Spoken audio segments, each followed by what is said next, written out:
கிறிஸ்துவுக்குள் மிகவும் பிரியமாய் அழைக்கப்பட்ட அன்புக்குரிய சகோதர சகோதரி யாவருக்கும் அருமையான ஒரு காலை பொழுதிலே கிறிஸ்துவுக்குள்ளான அன்பின் வாழ்த்துதலை உங்கள் யாவருக்கும் தெரிவித்துக் கொள்கிறேன்.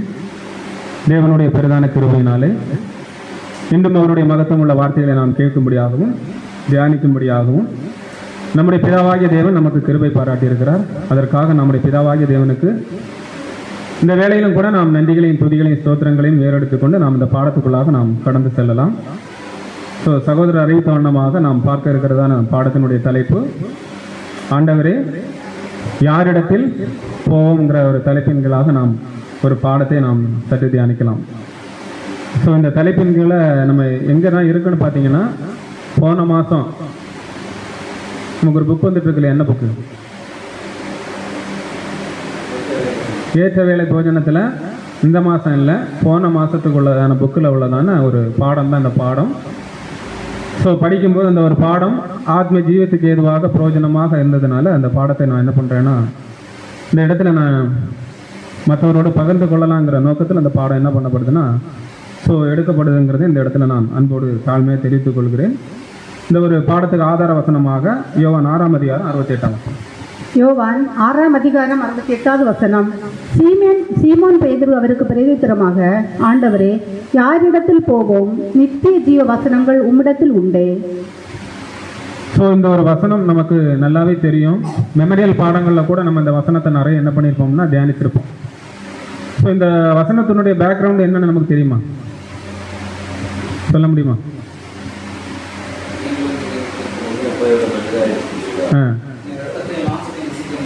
அதான் கண்டென்ட் என்னன்னா, ஆண்டவர் அவருக்கு வாழ்க்கையில் நடக்கக்கூடிய காரியங்களையும் அவரை சுற்றி இருப்பவர்கள் எந்த விதமான ஒரு வாழ்க்கையை வாழணுங்கிறதையும் ஆண்டவர் எடுத்து சொல்லும்போது அங்கே என்ன பண்ணிடுவாங்கன்னா, இது கடினமான உபதேசம், இதை யார் பின்பற்றக்கூடும் சொல்லக்கூடிய ஒரு சூழலில் பேசப்படுற வசனம் தான் இந்த வசனம்.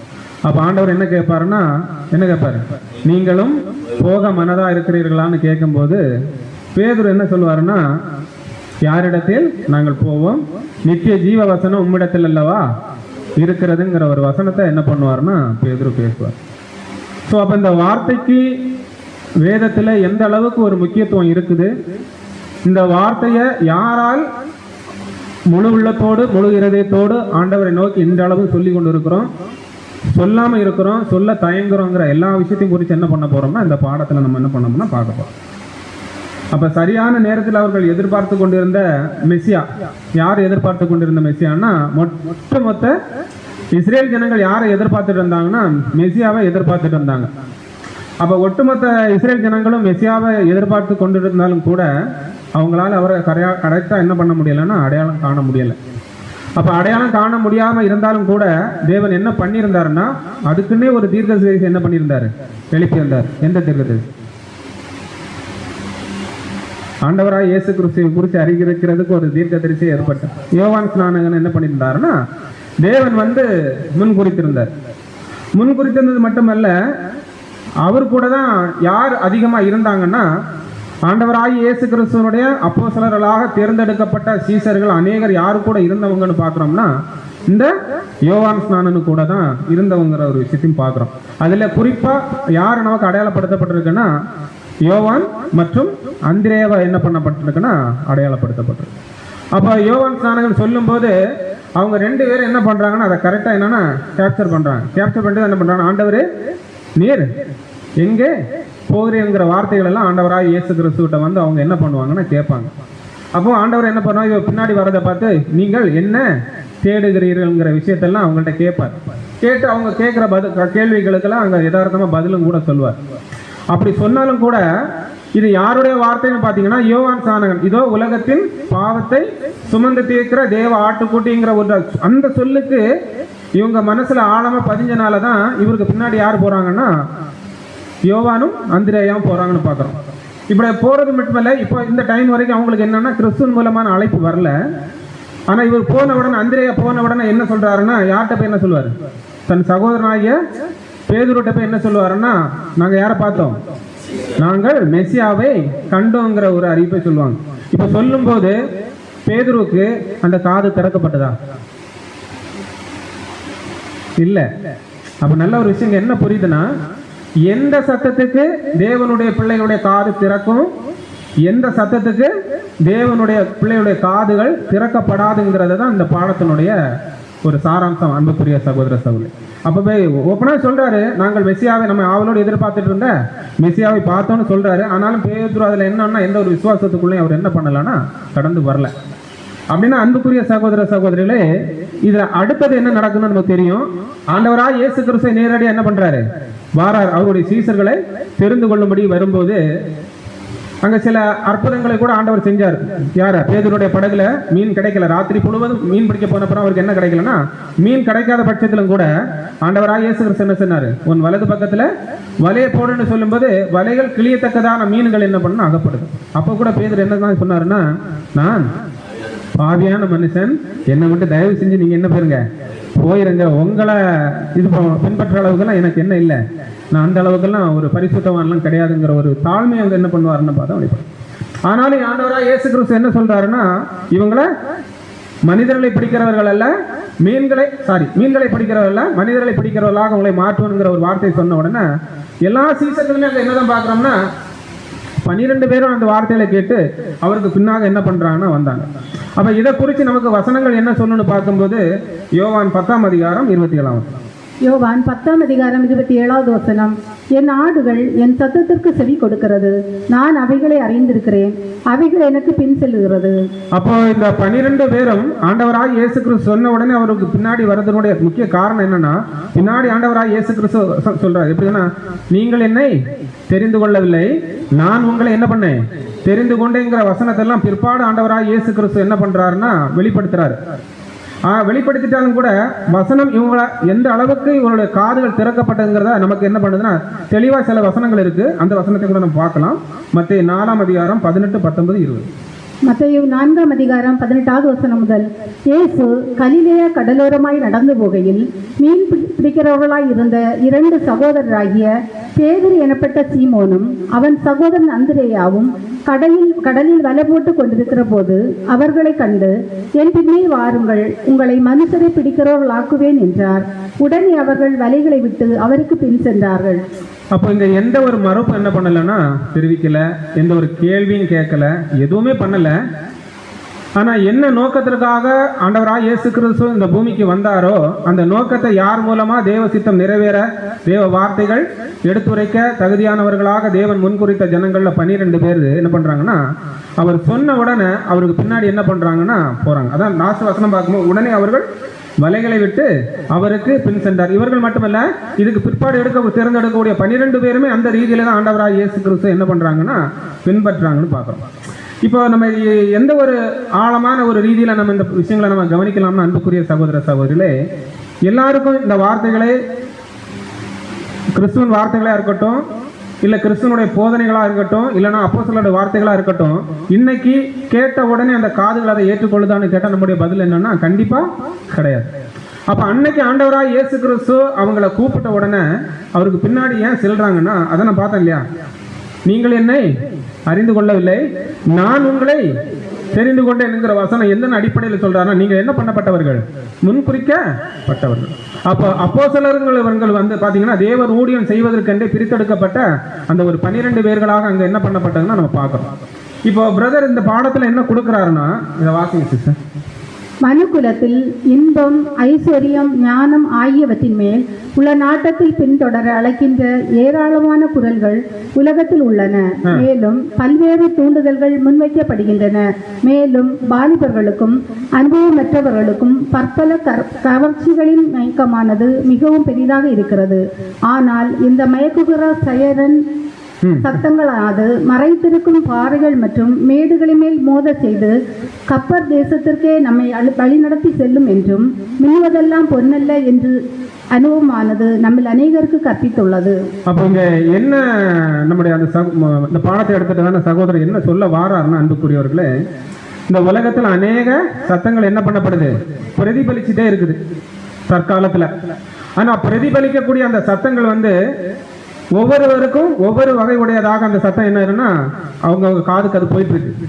ஆனா இதுல அடுத்து என்ன சொல்றாருன்னா, மேலும் பல்வேறு தூண்டுதல்கள் முன்வைக்கப்படுகின்றன. ஏதாவது ஒரு வகையில தொழில் ரீதியாகவோ இல்ல ஆசைகள் ரீதியாகவோ இல்ல வேற ஏதாவது ரீதியில ஒவ்வொரு விஷயங்கள் அவங்க ஒவ்வொருவருக்கும் என்ன பண்ணா தூண்டுதல் மூலமாக அவங்களுக்கு கொடுக்கப்படுது.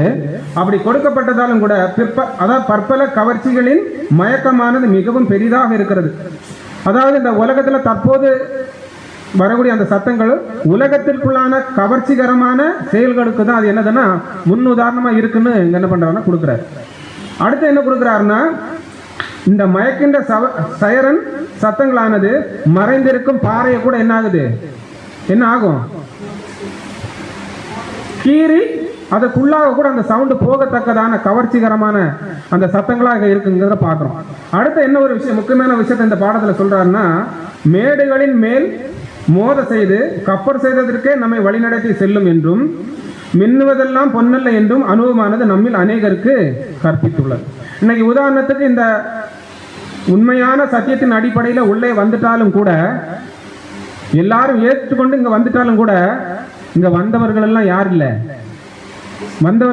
இல்ல கிறிஸ்துவின் சாயலை தரித்துக் கொள்வதற்கான முழுமை என்ன அடையல. அதுதான் இங்க என்ன சொல்றான்னா மின்னுவதெல்லாம் பொன்னல்ல. அப்ப யாருதான் பொண்ணுன்னா தேவனுடைய வார்த்தைகளை கிறிஸ்துவின் சாயலாக தரிக்க பட்டவர்களாக அவர்களுக்கு கொடுக்கப்பட்ட அந்த வார்த்தைகளை யாரெல்லாம் உள்ளே வாங்கி அதன் வாயிலாக செயல்படுறாங்களோ அவங்க தான் யாரு மின்னுகிற பொண்ணாக என்ன பண்ண முடியும்னா மாற முடியும். இப்ப உதாரணத்துக்கு நிறைய சத்தம் கேட்குது. அந்த சத்தங்களுக்கு நம்ம செவி கொடுத்துட்டோம்னா ஒருவேளை அவங்களுக்கு உட்பட்டு நான் வாழ்ந்துட்டோம்னா அவங்களால நமக்கு என்னென்ன நடக்குங்கிறத ஆண்டவர் வசனமா சொல்லியிருக்காரா இல்லையா? சொல்லியிருக்கிறார் பாருங்க. வசனம் யோவான் 10:3-4. யோவான் 10 அதிகாரம் 3 முதல் 5 வசனங்கள். வாசலை காக்கிறவன் அவனுக்கு திறக்கிறான், ஆடுகளும் அவன் சத்தத்துக்கு செவி கொடுக்கிறது. அவன் தன்னுடைய ஆடுகளை பேர் சொல்லி கூப்பிட்டு அவைகளை வெளியே நடத்தி கொண்டு போகிறான். அப்ப இது யாருன்னு பாத்தீங்கன்னா உண்மையிலேயே அந்த ஆடுகளை காக்க மனதா இருக்கிறதான அந்த ஒரு மேய்ப்பன். அவன் தன்னுடைய ஆடுகளை வெளியே விட்ட பின்பு அவைகளுக்கு முன்னாக நடந்து போகிறான். ஆடுகள் அவன் சத்தத்தை அறிந்திருக்கிறபடியினால் அவனுக்கு பின் செல்லுகிறது. அந்நியருடைய சத்தத்தை அறியாதபடியினால் அவைகள் அந்நியனுக்கு பின் செல்லாமல் அவனை விட்டோடிப்போம் என்றார். அப்ப நம்ம இதுல என்ன புரிஞ்சுக்கலாம்னா மெய்யான மேய்ப்பன், மெய் அல்லாத மேய்ப்பன். அப்ப மெய்யான மேய்ப்பனுக்கு உண்மையான ஆடுகள் என்ன பண்ணும்னா முழுமையா செவி கொடுக்கும், அந்த சத்தத்தை கவனிக்கும், அந்த சத்தம் என்ன சொல்ல வருதுங்கிறத உன்னிப்பா பார்க்கும். ஆனா அடுத்த நம்ம 5ஆம் வசனம் பார்க்கணும். அந்நியருடைய சத்தத்தை அது என்ன பண்ணும்? மெய்யான மேய்ப்பருக்கு சத்தம் கொடுக்கக்கூடிய அதே காது அடுத்து என்ன பார்க்கிறோம்னா அந்நியருடைய சத்தத்தை அறியாதபடின அந்நிய சத்தங்களுக்கு அது என்ன தெரியாது. முதல்ல அறியாதபடியினால் அவைகள் அவனுக்கு என்ன செய்யாது? பின் செல்லாது. ஒருவேளை கூப்பிட்டாலும் கூட இப்ப உதாரணத்துக்கு 2 மந்தைகள் போயிட்டு இருக்குன்னு வைங்களேன். ஒரு மந்தை மெய்யான மேய்ப்பனுடைய சத்தத்துக்கு செவி கொடுத்து போயிட்டு இருக்க ஆடுன்னு வச்சுக்கலாம். இன்னொரு மந்தை ஒரு வேற்று விதமான ஒரு மந்தை மேய்க்கக்கூடிய ஒரு மேய்ப்பனுக்குரிய மந்தைன்னு வச்சுக்கலாம். இப்ப இந்த உண்மையான மந்தையிலிருந்து ஏதாவது ஒரு ஆடு அந்த போதனைக்கோ இல்லை அவங்க சத்தத்துக்கோ போகுமா? போகாது. ஏன் போகாதுன்னா இதுதான் மெய்யான சத்தம், இதுதான் மெய்யான உண்மைங்கிறத புரிஞ்சுக்கிட்டதுனால இந்த மெய் சத்தியம் உடைய மேய்ப்பனுடைய சத்தத்துக்கு செவி கொடுக்கறத தவிர வேற எங்கேயும் அது என்ன பண்ணாது? செவி கொடுக்காது. அப்ப ஏன் கொடுக்காதுன்னு நம்ம பார்க்கும்போது என்ன கொடுக்குறோம்னா உண்மையாக கிறிஸ்துவின் சத்தத்தை கேட்ட ஆடுகள் வேற எந்த சத்தத்துக்கு என்ன பண்ணாது? செவி கொடுக்காது. ஒருவேளை தப்பா ஏதாவது சத்தங்கள் வந்தா கூட அந்த காது அவைகளை என்ன பண்ணாது? கண்டுகொள்ளாது. இதுதான் நம்ம இந்த பார்க்க முடிச்சோம். அப்ப பிரதர் இங்க என்ன கொடுக்குறாருன்னா இப்ப தற்காலத்துல எல்லா காதுகளும் மேய்ப்பனுடைய சத்தத்தை கேட்கக்கூடிய காதுகளா என்ன இல்லைன்னு என்ன பண்றாருன்னா கொடுக்குறாரு. இதை மட்டும் வாசி. தற்காலத்தில் மெய்ப்பதின் சத்தத்தை கேட்டு அறிந்து கொள்ளும் திறன் எல்லாருக்கும் இல்லை. உலகம் மாம்சம் மற்றும் பிசாசின் தூண்டுதல்களை பொறுத்த வரையில் அவர்கள் கேட்கும் திறன் அவ்வளவாய் கூர்மையாய் இருந்தாலும் மேற்கண்ட விஷயத்தில் பெரும்பாலானவர்கள் செவிடர்களாகவே இருக்கின்றனர். அப்ப நல்ல ஒரு விஷயத்தை புரிஞ்சுக்கலாம். தற்காலத்துல சத்தம் கேட்குது, மெய்யான சத்தம் கேட்குது, அது தேவனுடைய சத்தமா இருக்குது. அது என்ன பார்க்கிறோம்னா தற்காலத்தில் மேய்ப்பெண் சத்தத்தை கேட்டு அறிந்து கொள்ளும் திறன் எல்லாருக்கும் இல்லை. அப்படியே ஒருவேளை அந்த சத்தம் அவங்களுக்கு காதுல கேட்டுட்டாலும் கூட அந்த சத்தம் எப்படி இருக்குமா? அவங்களுக்கு கேட்கறதுக்கு காது செவிட்டு தன்மையா இருக்கும். இதை நம்ம எப்படி புரிஞ்சுக்கலாம்னா அந்த சத்தத்துக்கு கேட்கறதுக்கு முதல்ல என்ன இருக்காதுன்னா அவங்களுக்கு மனது ஏற்புடையதாக இருக்காது. இப்ப மனது ஏற்புடையதா இருக்காத ஒரு தட்ட போய் மெய்யான சத்தியத்தை நம்ம எடுத்துக்கொண்டு கொடுத்தோம்னா அந்த காதுக்குள்ள போகுமா? அது போகாது. அவங்கள பொறுத்த வரைக்கும் அந்த காது எப்படிப்பட்ட காதா தான் இருக்குன்னு நம்ம பார்க்குறோம்னா ஒரு அடைப்பட்ட காதல் நிலைமையில தான் அவங்க இருப்பாங்கங்கிறத பிரதர் என்ன பண்ண கொடுக்குறாங்க. ஆனால் ஒருவேளை இப்படிப்பட்டவர்கள் காதுகள் திறக்கப்பட்டாலும் எப்படி மனசு இருக்காது, அதை கேட்கணுங்கிற வாஞ்சிய வைராக்கியமும் இருக்காது. ஒருவேளை அப்படி இருந்துட்டாலும் கூட அவங்க காதுகள் திறக்கப்பட்டா என்ன நடக்குங்கிறத பிரதர் எடுத்து கொடுக்குறாரு. வாசி. கிறிஸ்துவை மையமாய் கொண்ட நற்செய்தியை கேட்கும்படிக்கு நம்முடைய காதுகள் திறக்கப்பட்டாலும் அதில் சுயநலம், இருமாப்பு, பெருமை, பேராசை, வீண் புகழ்ச்சி போன்ற பல்வேறு சத்தங்களுக்கும் உலகம், மாமிசம், பிசாசு ஆகியவற்றில் இருந்து எழும்புகிற மற்ற பல சத்தங்களுக்கும் அவைகள் மூடப்படுவதில்லை. இப்ப இங்க என்ன சொல்ல வரான்னா, ஒரு வேளை மற்றவங்களுக்கு இந்த சத்தத்தை கேட்கும் காதுகள் ஒருவேளை இருந்துட்டாலும் கூட, ஒருவேளை அவங்க கேட்டாலும் கூட, அந்த கேட்கதன் மூலமாக அவங்களுக்கு எந்த ஒரு பிரயோஜனத்தை, ஆவிக்குரிய வாழ்க்கைக்கு எந்த ஒரு பிரயோஜனத்தை அது என்ன பண்ணாதுன்னா ஏற்படுத்தாது. அது அவங்களை எங்க தான் கொண்டு போகணும். ஏன்னா அந்த வார்த்தையில கேட்கறதுக்கு முதல் என்ன இல்லை, மனசு இல்லை. மனசு இல்லாத பட்சத்தில் அதை கேட்டுக்கிட்டாலும் கூட என்ன சொல்றாருன்னா, நற்செய்தியை கேட்கும்படிக்கு நம்முடைய காதுகள் திறக்கப்பட்டாலும் அதில் சுயநலம், இருமாப்பு, பெருமை, பேராசை, வீண் புகழ்ச்சி போன்ற பல்வேறு சத்தங்களுக்கு, உலகம், மாம்சம், பிசாசு ஆகியவற்றிலிருந்து எழும்புகிற மற்ற சத்தங்களுக்கு அது என்ன பண்ணும், செவி கொடுக்கும். இப்ப என்ன இதுல நம்ம புரிஞ்சுக்கலாம்னா, திறக்கப்பட்ட காதுகள் மனது இல்லாததுனால அதுவும் உள்ள போகும், இதுவும் உள்ள போகும். இப்ப அதுவும் உள்ள போய் இதுவும் உள்ள போகும்போது ஏதாவது அவங்களுக்கு பிரயோஜனமா இருக்குமான்னு கேட்டீங்கன்னா கண்டிப்பா பிரயோஜனமே இல்லை. அப்ப ஏன் தேவன் இப்படிப்பட்டதான ஒரு சூழலை மற்றவங்களுக்கு அனுமதிக்கிறாருன்னா, வசனம் நமக்கு என்ன சொல்லுதுன்னா, கேட்கிறதற்கு காது உள்ளவன் கேட்க கடவுன்னு வசனம் சொல்லு. கட்டாயம் நீ கேட்கணும்னு என்ன கிடையாது, கிடையவே கிடையாது. ஆனா கேட்கிறதுக்கு காது உள்ளவன் கேட்க கடவுள்னு வசனம் சொல்லுது. அப்படின்னு அன்புக்குரியவர்களே, ஒருவேளை சத்தியத்தை கேட்டு நம்ம என்ன பண்ணிட்டோம்னா உள்ள வந்துட்டோம். இன்னைக்கு எல்லாருமே அதே நிலையில தான் இருக்கோம். உள்ள வந்துட்டோம், அப்படியே எந்த இடையூறும் இல்லாம நான் போகக்கூடிய இலக்கை நோக்கி போயிடலாமா? உதாரணத்துக்கு இந்த பிக்சரை பாருங்க, இடையில எந்த தடையுமே இல்லை, எந்த இடையூறுமே இல்லை. கேட்டுட்டோம், உள்ள வந்துட்டோம், அப்படியே போயிட்டோம்னா நேரம் எங்க போயிடலாம், பரலோகம் போயிடலாம். அப்படின்னு ஒரு வாழ்க்கையை வாழ்ந்தா போயிடலாமா? கண்டிப்பா என்ன பண்ண முடியாது, போக முடியாது. ஆனா மேலே பார்த்த இது போல பல சத்தங்கள் நம்மை சுத்தி ஒலிச்சுக்கிட்டு தான் இருக்கும், கேட்டுக்கிட்டே தான் இருக்கும். ஆனா அந்த சத்தத்துல எந்த சத்தம் என் மேய்ப்பனுடைய சத்தம், எந்த சத்தம் என் ஆவிக்குரிய வாழ்க்கைக்கு பிரயோஜனமான சத்தங்கிறத உன்னிப்பா எந்தெந்த காதுகள்லாம் கேட்குதோ அந்த காதுகளுக்கு மெய்யான மேய்ப்பனுடைய சத்தம் எப்பேற்பட்ட சத்தம்னா, எப்பேற்பட்ட சத்தம், ஏற்ற காலத்துக்கு பிரயோஜனமான ஆவிக்குரிய சத்தங்களா என்ன பண்ணணும்னா இருக்குன்னு பார்க்குறோம். சரி, ஏன் இந்த ஆவிக்குரிய சத்தங்கள் ஏற்ற காலத்துக்கு நமக்கு கிடைச்சிட்டு இருக்குன்னு ஒரு கேள்வி கேட்டா நம்முடைய பதில் என்ன? ஏன் தரணும்?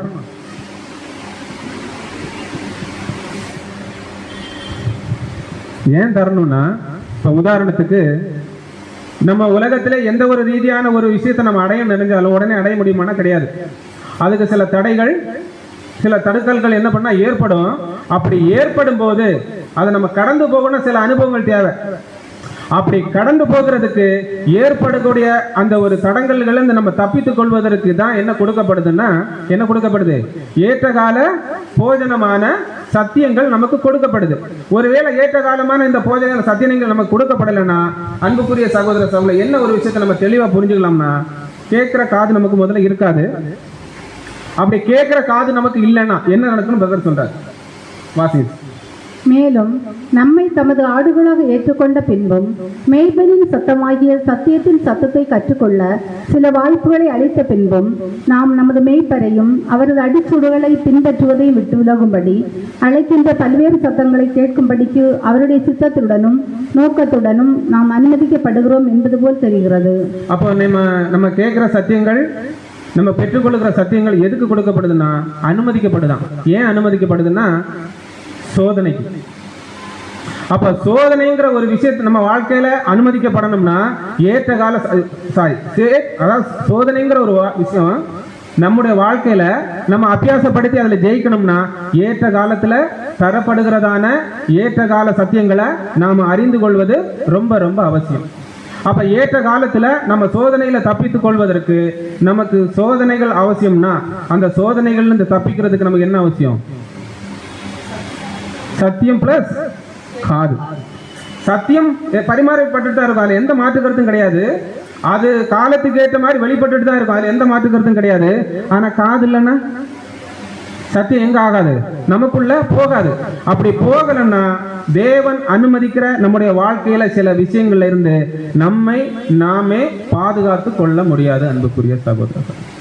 அப்ப சத்தியமும் தேவை, அது ஒலிச்சுக்கிட்டு தான் இருக்கு, தேவன் தந்துகிட்டு தான் இருக்கிறார் யாருக்கு மூலமாவது. ஆனா காது அது ஏற்புடையதா இருந்தாதான் அது நமக்கு பிரயோஜனம்.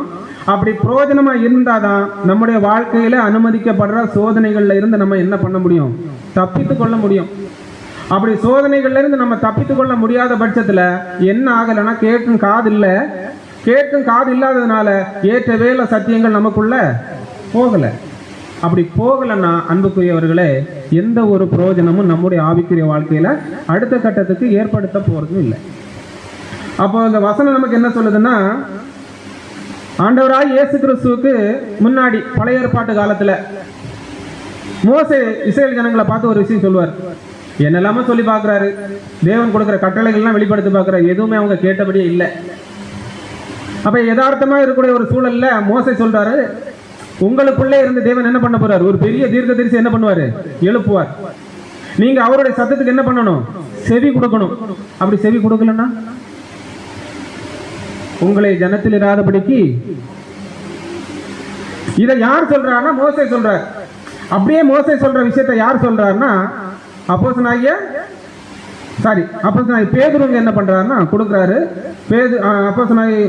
அப்போஸ்தலன் 3:22 மற்றும் 23. அப்போஸ்தலர் 3ஆம் அதிகாரம் 22 மற்றும் 23வது வசனங்கள். மோசே பிதாக்களை நோக்கி, உங்கள் தேவனாகிய கர்த்தர் என்னை போல ஒரு தீர்க்கதரிசி உங்களுக்காக உங்கள் சகோதரனை எழும்ப பண்ணுவார். அவர் உங்களுக்கு சொல்லும் எல்லாவற்றிலும் அவருக்கு செவி கொடுப்பீர்களாக. அந்த தீர்க்கதரிசியின் சொல் கேளாதவன் எவனோ அவன் ஜனத்தில் இராதபடிக்கு நிர்மூலமாக்கப்படுவான் என்றான். இப்ப இதுல இருந்தா நம்ம பாடத்துக்குள்ளே கடந்து போகிறோம். அப்படின்னா அன்புக்குரிய சகோதர சகோதரி, இந்த வார்த்தைகள் கொடுக்கப்பட்டது யாருக்கு? இஸ்ரேல் ஜனங்களுக்கு. ஆனா இந்த வார்த்தையை கேட்டாங்களா? கேட்கல. ஆனா 12 பேர் என்ன பண்ணாங்க? கேட்டாங்க. அப்ப யாருக்கு அவருடைய வார்த்தைகள் ஏற்புடையதா இருக்குமோ அவங்களுக்கு தான் அந்த வார்த்தைகள் போகுங்கிற ஒரு சின்ன உதாரணம் அதுல இருந்து நம்ம எடுத்துக்கலாம். ஆனா மற்ற இஸ்ரேல் ஜனங்கள் அந்த வார்த்தைகளை முதல்ல அவரே என்ன பண்ணல? விசுவாசிக்கல. ரெண்டாவது அவருடைய வார்த்தைகளும் அவங்க காதுக்கு என்ன பண்ணலன்னா போகல. சரி, இப்ப இந்த வார்த்தைகள் யாருக்கு கொடுக்கப்பட்டிருக்கு? இப்ப யாருக்கு கொடுக்கப்பட்டிருக்கு? நமக்கு. அதாவது வசனம் நமக்கு தெளிவா இருக்கு. அவர்களுடைய அவிசுவாசத்தினாலே என்ன பண்ணப்பட்டாரு? ஒலிவ மரத்தின் கிளையை ஒடிச்சுட்டு இப்ப விசுவாசிச்சதுனால காட்டொலி மரமாகிய நம்மளை என்ன பண்றாரு? அதுல ஒட்ட வச்சிருக்கிறார். இப்ப அவங்க கேட்காதனால அந்த கிருபை நமக்கு வந்தது போல இப்ப நாம என்ன பண்ணி ஆகணும்? அந்த சத்தத்துக்கு உன்னிப்பா சத்தம் செவி கொடுக்கணும். இப்ப என்ன கொடுக்கணும்? ஒருவேளை நம்ம எத்தனை பேர் தங்கள் காதுகளை மந்தமாக்கி கேட்கிறோம், எந்த பிரயோஜனமும் இல்லை. உள் வாங்குறோம், அதற்கான வாழ்க்கை என்ன பண்ணல? வாழல. இது பிரதர் அருமையா ஒரு 4 கேள்வியா கேட்கிறார். எப்படி கேட்கிறாருன்னா, முதல் கேள்வி என்ன பார்க்கிறோம்னா, எத்தனை பேர் தங்கள் சுய இச்சையில் நடந்து வழி விலகி போகின்றனர்? இது யாரை பத்தி சொல்றாருன்னா கேட்காதவங்கள கிடையாது. நல்லா புரிஞ்சுடுங்க. சத்தியத்தை கேட்காதவங்களை பத்தி பிரதர் கொடுக்கல. யாரை பத்தி கொடுக்குறா? கேட்டவங்களை பத்தி கொடுக்குறார். என்ன கொடுக்குறாருன்னா, எத்தனை பேர் தங்கள் சுய இச்சையில் நடந்து வழி விலகி போகின்றனர். அடுத்தது, எத்தனை பேர் பரலோக நகரத்திற்கான பாதையிலிருந்து இவ்வாறு தடம் புரள்கின்றனர். அடுத்த 3வது என்ன கொடுக்கிறார்னா, எத்தனை பேர் முடிவில் முற்றிலும் வேறொரு திசைக்கு திரும்புகின்றனர். 4வது, எத்தனை பேர் இவ்வாறு பின்வாங்கி அவருடனே கூட இனி நடவாமல் போகின்றனர். அப்ப இதை ஏன் பார்க்கிறோம்னா, 70க்கும் மேற்பட்டவர் திரும்பி போனாங்க இல்லையா? இது கடினமான உபதேசம். யார் இதை பின்பற்றக்கூடும்? அதுக்கு முன்னாடி எவ்வளவு வார்த்தை கேட்டிருப்பாங்க, எவ்வளவு சத்தியம் கேட்டிருப்பாங்க. மலை பிரசங்கம் தொடங்கி ஆண்டவராய் இயேசு கிறிஸ்து மரணத்துக்கு உட்படுற அந்த ஒரு உதாரணத்துக்கு யோவான் புத்தகம் எடுத்துக்கலாமே. ஒரு 4-5 அதிகாரத்துக்கு பிற்பாடு 13ஆம் அதிகாரம் வரைக்கும் போதிக்கப்பட்ட எல்லா வார்த்தைகளும் என்ன பண்ணிட்டாங்க? அசட்டை பண்ணிட்டாங்க. அப்போ அது எப்பேற்பட்ட அழைப்பு, இந்த அழைப்பின் மேன்மை என்ன, இந்த அழைப்பின் புண்ணியம் என்னங்கிறத எதுவுமே புரிஞ்சிக்காதனால தான் பிரதர் இங்க 4 கேள்வி என்ன பண்ணா கொடுக்குறாரு. இதுக்கு ஏன் கொடுக்குறாரு? அதே சமயம் 5வது கேள்வி கொடுக்குறாரு. நல்லா கவனமா புரிஞ்சுடுங்க. 5வது என்ன கொடுக்குறாருன்னா, நான் வாசிக்கிறேன். அதே சமயம் மேய்ப்பரை இன்னும் முழுமையாக அறிந்து கொள்ளவும், அடுத்தது அவருடைய வழிகளில் நடக்கவும், இறுதியாக அவரோடு பரலோக ராஜ்யம் அடையவும் நாளுக்கு நாள் தொடர்ந்து அவரை பின்பற்றுகிறவர்கள் எவ்வளவு சொற்பமாக இருக்கின்றனர், அவர்களே சிறுமந்தை. அப்ப நிறைய பேருக்கு உள்ளாடி போகுங்கிறதுல எந்த மாற்று கருத்தும் கிடையாது. போகும், ஆனா அது என்ன பண்ணுவாங்க, அவங்க மிஸ் பண்ணுவாங்க. ஆனா சிலருக்கு போகும், அவங்க அந்த வழியை இருக என்ன பண்ணுவாங்கன்னா பற்றி பிடிச்சு கொள்வாங்க.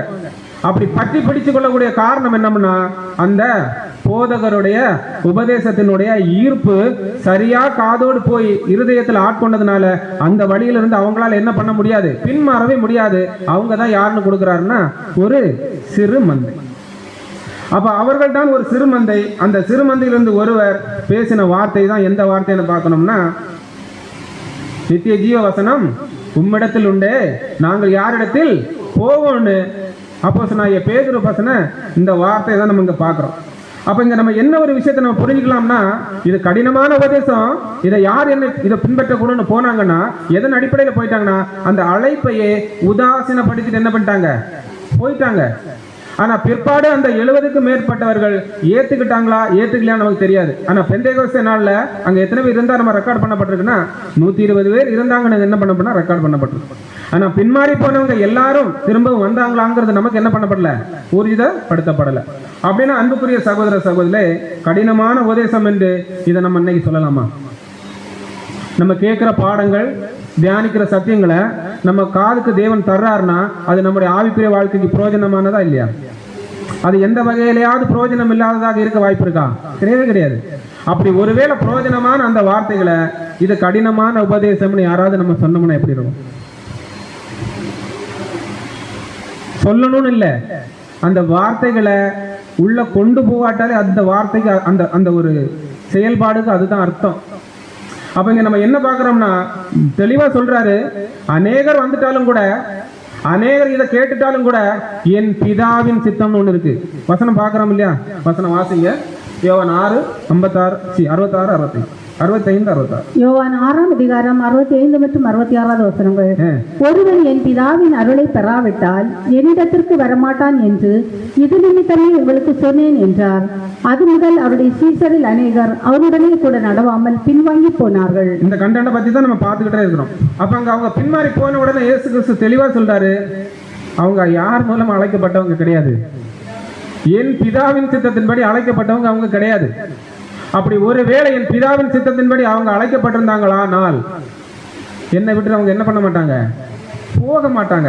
அப்படி இருக்கும்போது அவர் என்ன கேட்பாரு, அது முதல் அவருடைய சீசரில் அநேகர் அவரோட கூட நடவாமல் பின் சென்றார்கள். இப்போதான் 68ஆம் வசனம் நம்ம பார்த்த வசனம், ஆதார வசனம்.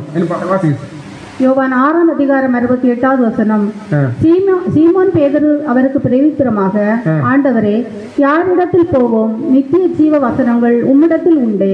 அப்போ இங்க பிரதர் சொல்றாருன்னா என்ன கேட்கிறாருன்னா, இன்றைய காலகட்டத்தில் நம்மளில் எத்தனை பேர் இப்பேற்பட்ட வார்த்தையை சொல்லி உறுதியா இருக்க முடியும்னு கேட்கிறேன். அப்படி ஒருவேளை நம்ம சொல்லி உறுதியா இருந்தோம்னா, தேவன் நமக்கு கற்றுக் கொடுத்துட்டதான போதனையாகி இயேசு கிறிஸ்துவினுடைய வார்த்தைகள் நமக்குள்ள இருக்குன்னு அர்த்தம். ஒருவேளை இப்படிப்பட்டதான எண்ணங்கள், என்ன சோதனை வந்தாலும், என்ன விதமான இடர்கள் வந்தாலும் நான் என்ன பண்ண மாட்டேன், இந்த ட்ரூத்தை விட்டு நான் போக மாட்டேன்னு ஒருத்தர் சொல்லணும்னா, அந்த வசனங்கள் முழுமையா உள்ள செல்லாம என்ன பண்ண முடியாதுன்னு அப்படி சொல்லவே முடியாது. அப்போ அப்படி சொல்றதுக்கு ஒரு திராணி இருக்கணும். அந்த திராணி என்ன திராணினா, ஆண்டவராகிய இயேசு கிறிஸ்து மூல வந்ததான அந்த போதனையினுடைய திராணி. ஒருவேளை அது இல்லைன்னா அன்புக்குரிய சகோதர சகோதரிகளே, பேதுரு சொல்ற மாதிரி நம்மளால என்ன பண்ண முடியாது, சொல்ல முடியாதுன்னு பாக்குறோம். அப்போ இங்க என்னன்னா, ஆனால் சிறுமந்தை அப்படித்தான் சொல்லும். எப்படி சொல்லும்?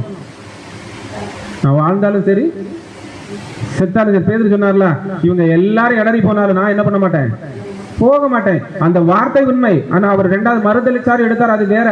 ஆனா அந்த வார்த்தையில் வந்த வெளிப்பாடு ரொம்ப உண்மை தன்மையா இருந்ததுனாலதான் ஆண்டவராய் இயேசு கிறிஸ்து அவருக்காக என்ன பண்றாரு, பிரேயர் பண்றாருன்னு கூட நம்ம பாக்குறோம். அப்ப இங்க பிரதர் என்ன கொடுக்குறாருன்னா, கர்த்தருடைய சீசர்கள் மத்தியில், இப்ப நம்மளை எடுத்துக்கலாம், கர்த்தருடைய சீசர்கள் மத்தியில் இது போதனைகளும் சுவிசேஷ யுகம் முழுவதும் நிகழ்ந்துள்ள இன்னும் இதுபோல தொடர்கின்றன. அநேகர் நேரடியாகவோ மறைமுகமாகவோ அறிந்தோ அறியாமலோ அந்த மாபெரும் மேய்ப்பரையும் அவருடைய நடத்துதலையும் அவரது போதனைகளையும் புறக்கணிக்கின்றனர். எப்படி என்ன எதெல்லாம் தெரியாது, ஆனா ஏதாவது ஒரு வகையில ஏதாவது ஒரு ரீதியில மெய்யான போதகருடைய வார்த்தைகளை என்ன பண்ணிட்டு இருக்காங்க, புறம்பே தள்ளி போயிட்டு இருக்காங்க. அப்ப இதை எந்த அளவுக்கு நம்ம உறுதிப்படுத்தலாம்னா, ஏன்னா ஒரு சிலர் மட்டும் பின்னாடி என்ன பண்ணிட்டு இருக்காங்க, போயிட்டு இருக்காங்கன்னா அப்ப ஒரு சில பேர் கண்டிப்பா அதை என்ன பண்ணிருக்காங்க, புறம்பே தள்ளியிருக்காங்க. அப்ப புறம்பே தள்ளினுடைய நோக்கம் என்னன்னு பார்த்தோம்னா, அந்த வசனத்தின் மீதான ஈர்ப்போ, அந்த வசனத்துக்கு மீதாக நாம் வாழ வேண்டிய வாழ்க்கையை அர்ப்பணிப்பின் ஜீவனத்தினுடைய தாற்பயம் புரியாததுனால இது கடினமான உபதேசம், இதை யார் பின்பற்ற கூடுங்கன்னு போனாங்க இல்லையா, அதே மாதிரி இங்கேயும் என்ன பண்ணுவாங்கன்னு சொல்றாருன்னா போவார்கள். அப்போ சிலர் ஆண்டவரை ஏற்றுக்கொள்ளாதவர் என்ன செய்தார்கள், என்ன சொல்லுவாங்க. இப்ப ஆண்டவரை ஏற்றுக்கொள்ளல சிலர், இது கடினமான உபதேசம் சொல்லி போயிட்டாங்க.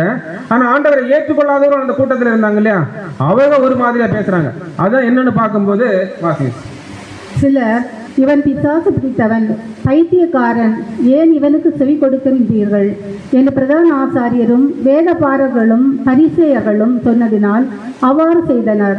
சிலர் அவருடைய போதனைகளில் புரியாததினால் இது கடினமான உபதேசம், யாரதை கேட்பார்கள் என்று சொல்லி அவ்வாறு செய்தனர். வேறு சிலர் அவரது போதனைகளானது நீதிக்கும் பாவத்துக்கும் தேவனுக்கும் உலக பொருள்களுக்கும் இடையில் உள்ள வேறுபாட்டை மிக தெளிவாக பிரித்து காட்டியதால் அவ்வாறு செய்தனர். அப்ப இதெல்லாம் அவங்க பேசுறதுக்கு காரணம் என்னது, இந்த உலகத்துக்கும் உலகத்தில் உள்ள காரியங்களையும் அவர் பிரித்து வேறுபடுத்தி காட்டினதுனால என்ன பண்றாங்க, சிலர் அவரை பிசாசு பிடித்தவர்கள் என்றும், சிலர் என்ன பண்ணாங்க இது கடினமான உபதேசம் யார சொல்றாங்கன்னா சொல்றாங்க. அப்படின்னா இன்னைக்கு நம்ம இதை யாராவது சொல்றோமா, சொல்லலாம், என்ன பண்ண முடியாது, சொல்ல முடியாது. சொல்றோமான்னு கேட்டா சொல்றோம், ஆனா யாரு எந்த ரீதியில எப்படின்னு யாருக்கு என்ன ஆகாது தெரியாது. ஆனா எதை வச்சு கண்டுபிடிக்கலாம், ஆவிக்குரிய வாழ்க்கையின் நடக்கையை வைத்து நம்மளால் என்ன பண்ண முடியும்னா கண்டுபிடிக்க முடியும். அப்ப எந்த வகையில நம்ம இடறோம்னு அன்புக்குரிய சகோதர சகோதரிகளே, இயேசு கிறிஸ்து சொல்றாரு, என் நிமித்தம் இடரல் அடையாது இருக்கிறவன் பாக்கியவான். ஏன் அப்படி சொல்றாங்க, கண்டிப்பா என்ன பண்ணுவாங்க, இடருவாங்க. இப்ப உதாரணத்துக்கு ஏற்ற கால சத்தியங்கள் நமக்கு கொடுக்கப்பட்டிருக்கு இல்லையா, உதாரணத்துக்கு 7ஆம் கால தூதனுடைய சத்தங்களும் கொடுக்கப்படும். இப்ப 7ஆம் காலனுடைய சத்தத்தை எல்லாரும் ஏற்றுக்கொண்டிருந்தா அவர் 7ஆம் கால தூதனே கிடையாது. நம்ம பைபிளுடைய சத்தியத்தின்படி 7ஆம் கால தூதன் இவர் தான் மெய்யானவர், இவர் சொன்னதான் உண்மைன்னு வேதமானவர்களாய் எல்லாரும் அழைக்கப்பட்டு தெரிந்து கொள்ளப்பட்ட ஜனமாக்கிற எல்லாருமே ஏத்துக்கிட்டாங்கன்னா கண்டிப்பா நான் சொல்றேன் அவர் 7ஆம் கால தூதனே கிடையாது. அப்படின்னா அவர் எதன் அடிப்படையில் 7ஆம் கால தூதன்னா, அவருடைய வார்த்தைகளை இடரலும் நடக்குது, என்ன நடக்குது, இடரலும் நடக்குது, ரெண்டுமே நடக்குது. அப்படின்னா இயேசு கிறிஸ்துவின் மெய்யான வார்த்தைகள் எங்கெல்லாம் போகுதோ அந்த வார்த்தை சிலருக்கு இடரலாகவும் சிலருக்கு எப்படி இருக்கும், பிரயோஜனமானதாகவும் இருக்கும். ஏன்னா பிறக்கும் போதே சீமேன் சொல்றாருங்க, என்ன சொல்றாருன்னா, இவருடைய பிறப்பு அநேகர் விழுகிறதற்கும் அநேகர் எழுந்துறதற்கும் என்ன பண்ணப்பட்டிருக்காரு, பிறக்கப்பட்டிருக்காரு. அப்படின்னு அன்புக்குரிய சகோதர சகோதரிகளே, 7ஆம் காலங்கிற தூதனுடைய வார்த்தைகள் நம்ம எந்த அளவு புரிஞ்சுக்கலாம்னா, சொல்லப்பட்டதெல்லாம் மெய்யான சத்தியங்கிற ரீதியில் நான் சொல்ல வரல. அங்கே சின்ன சின்ன என்ன இருக்கு, பிழைகள் இருக்கு, தவறுகள் இருக்கு, எந்த மாற்று கருத்தும் கிடையாது. ஆனா அதுலதான் யாருடைய வார்த்தைகள் இருக்குன்னா, ஏற்ற கால சத்தியமாகிய நமக்கு பிரயோஜனமான வார்த்தைகள் இருக்கு. அதை போய் நம்ம கண்டுபிடிக்கணும்னா மெய்யான மேய்ப்பர் இருக்கார் இல்லையா, யாரு, ஆண்டவராகிய இயேசு கிறிஸ்து, அவருடைய போதனை, அவருடைய சீசர்கள் மூலமாக வந்த போதனை, இந்த போதனைகள்லாம் யார் நம்ம உன்னிப்பா செவி கொடுத்து கேட்கிறோமோ அவங்களால கண்டுபிடிக்க முடியும் 7ஆம் காலம் தூதன் கொடுத்துட்டதான சத்தியம் எந்த சத்தியம், நம்முடைய ஆவிக்குரிய வாழ்க்கைக்கு ஏற்புடையதான சத்தியம் கொண்டு. மற்றவங்களால அப்ப கண்டுபிடிக்க முடியாதுன்னு கேட்டா கண்டிப்பா என்ன பண்ண முடியாது, ஏன் கண்டுபிடிக்க முடியாதுன்னா மெய்யான மேய்ப்பனுடைய சத்தத்துக்கு என்ன பண்ணல, செவி கொடுக்கல. இப்ப 7ஆம் கால தூதனுக்கு சத்தத்துக்கு எப்படி செவி கொடுக்க முடியும், நான் சொல்ல வரது புரியுதா?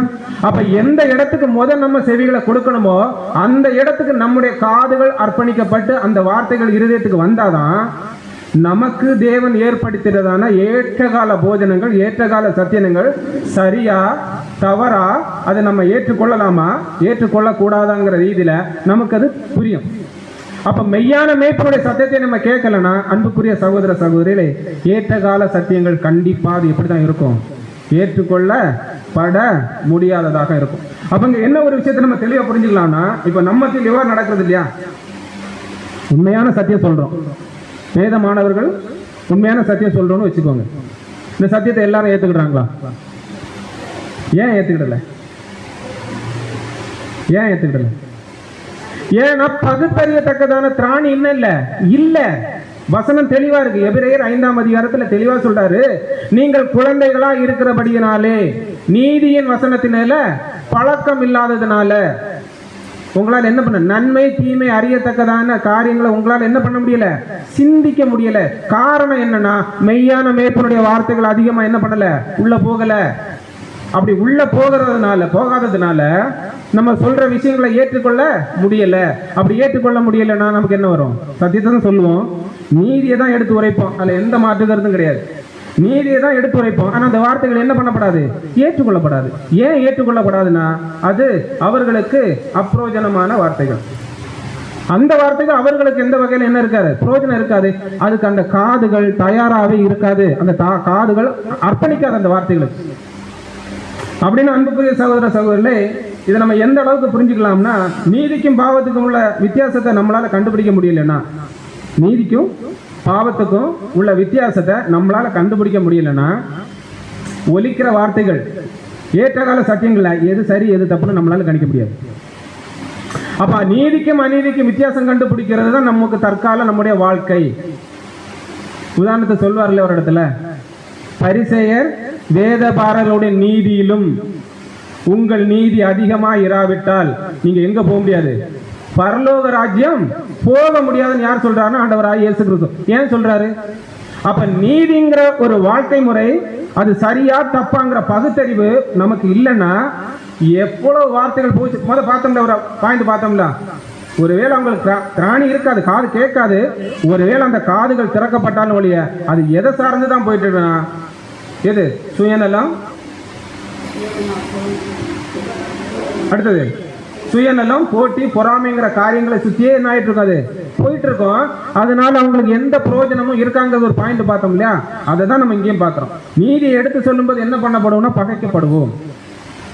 அப்ப பகைக்கப்படுறது எதனாலன்னு பாத்தீங்கன்னா, அவங்களுடைய ஒண்ணு அறியாமைனால, ரெண்டாவது பாத்தீங்கன்னா அந்த மெய்யான சத்தியங்கள் போதனை அவங்க காதுக்கு போகாதனாலன்னு பார்க்கிறோம். அன்புக்குரிய சகோதரத்துல, இங்க பிரதர் இதுக்கு என்ன கொடுக்குறாருன்னா, இந்த ஒரு பாயிண்ட், கர்த்தருடைய செய்தி மற்றும் நடத்துதலானது ஒரு வகுப்பினரை கவர்ந்த நிலை நிறுத்தவும் மற்றொரு வகுப்பினரை தள்ளிவிடவும் நோக்கம் கொண்டுள்ளதாக நாம் சொல்லும் போது, இப்போதனையை பற்றி தவறாக புரிந்து கொண்ட சிலருக்கு இது கடுமையாக தோன்றலாம். பார்த்த பாயிண்ட் கரெக்டா வருதா? அப்ப என்னன்னா, சிலருக்கு அது எப்படி இருக்கும், ஏற்புடையதா இருக்கும். இதுதான் சத்தியம், இதன்படி நான் வாழ்ந்தாதான் எங்க போக முடியும், பரலோகம் போக முடியும். சிலருக்கு இது எப்படி ஏற்புடையதா இருக்காது, இதை நான் பின்பற்றி என்ன பிரயோஜனங்கிற சருத்திலுக்குள்ள அவங்க என்ன ஆகாங்க, போவாங்க. இதுக்கு காரணம் யாரா இருக்கும்? தேவனா இருக்குமா, இல்ல கிறிஸ்துவா இருக்குமா, இல்ல அப்போஸ்தலருடைய வார்த்தைகளா இருக்குமா, இல்ல உடன் சகோதர சகோதரா இருக்குமா? யாருமே கிடையாது, நம்ம மட்டும்தான். ஏன்னா அந்த வார்த்தைகளுக்கு கேட்க மனசு இல்ல. முதல்ல கேட்க மனசு இல்லாதனால காது வழி அந்த வார்த்தைகள் எங்க போகல, உள்ளாடி போகாததுனால அது அங்க போய் எந்த ஒரு கிரியையும் ஆவிக்குரிய தாற்பயங்கள் அது என்ன பண்ண போறது இல்ல, செய்ய போறதே இல்லை. அது அவங்களுக்கு பிரயோஜனமா இல்லாததா மாறி. அவர் ரெண்டாவது பாயிண்ட் என்ன கொடுக்குறாருன்னா, இதே வாசம், நமது கர்த்தருடைய நாளாகிய அன்றிலிருந்து இன்று வரையிலுமே இந்த புடைத்தலும் பிரித்தலும் ஆனது அவரை பின்பற்றுகிறவர்கள் என்ற பெயரளவில் அறிக்கை இடுகிறவர்களையும் அவருடைய ராஜ்யத்தில் அவரோடு கூட சுதந்திரத்தை நாடுபவர்களையும் அந்த ஆசீர்வாதங்களுக்கு தகுதியில்லாத யாவரையும் கர்த்தர் பிரித்தெடுத்து சேர்க்கும் நோக்கத்திற்காகவே ஆகும். அவங்க என்ன நம்ம தெளிவா பார்க்கிறோம்னா, இது இன்னைக்கு நேரத்தில் இல்ல, நம்ம ஆதார வசனத்துல பார்த்த அந்த கண்டென்ட் கர்த்தருடைய நாட்கள்ல இருந்து என்ன ஆயிட்டு இருக்கு, நடந்துட்டு இருக்கு. அது எப்படி நடந்து, அவரை பின்பற்றுகிறவர்கள் என்று பெயரளவில். பெயரளவுன்னா இதை எப்படி புரிஞ்சுக்கலாம்?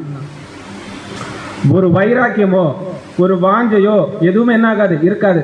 பேருக்கு என்ன பண்ணிட்டு இருப்போம், போயிட்டு இருப்போம், வாழ்ந்துட்டு இருப்போம், நடந்துட்டு இருப்போம். இது ஏன் ஒருவேளை தேவன் அனுமதிக்கிறார்னா, பிரித்தெடுதலுக்காக என்ன பண்றாராம், பிரித்தெடுதலுக்காக அனுமதிக்கிறார். அதான் கீழே பார்க்கிறோம், அவருடைய ராஜ்யத்தில் அவரோட சுதந்திரத்தை நாடுபவர்களையும் அந்த ஆசீர்வாதங்களுக்கு தகுதி இல்லாத யாவரையும் கர்த்தர் பிரித்தெடுத்து சேர்க்கும் நோக்கத்திற்காகவே ஆகும்.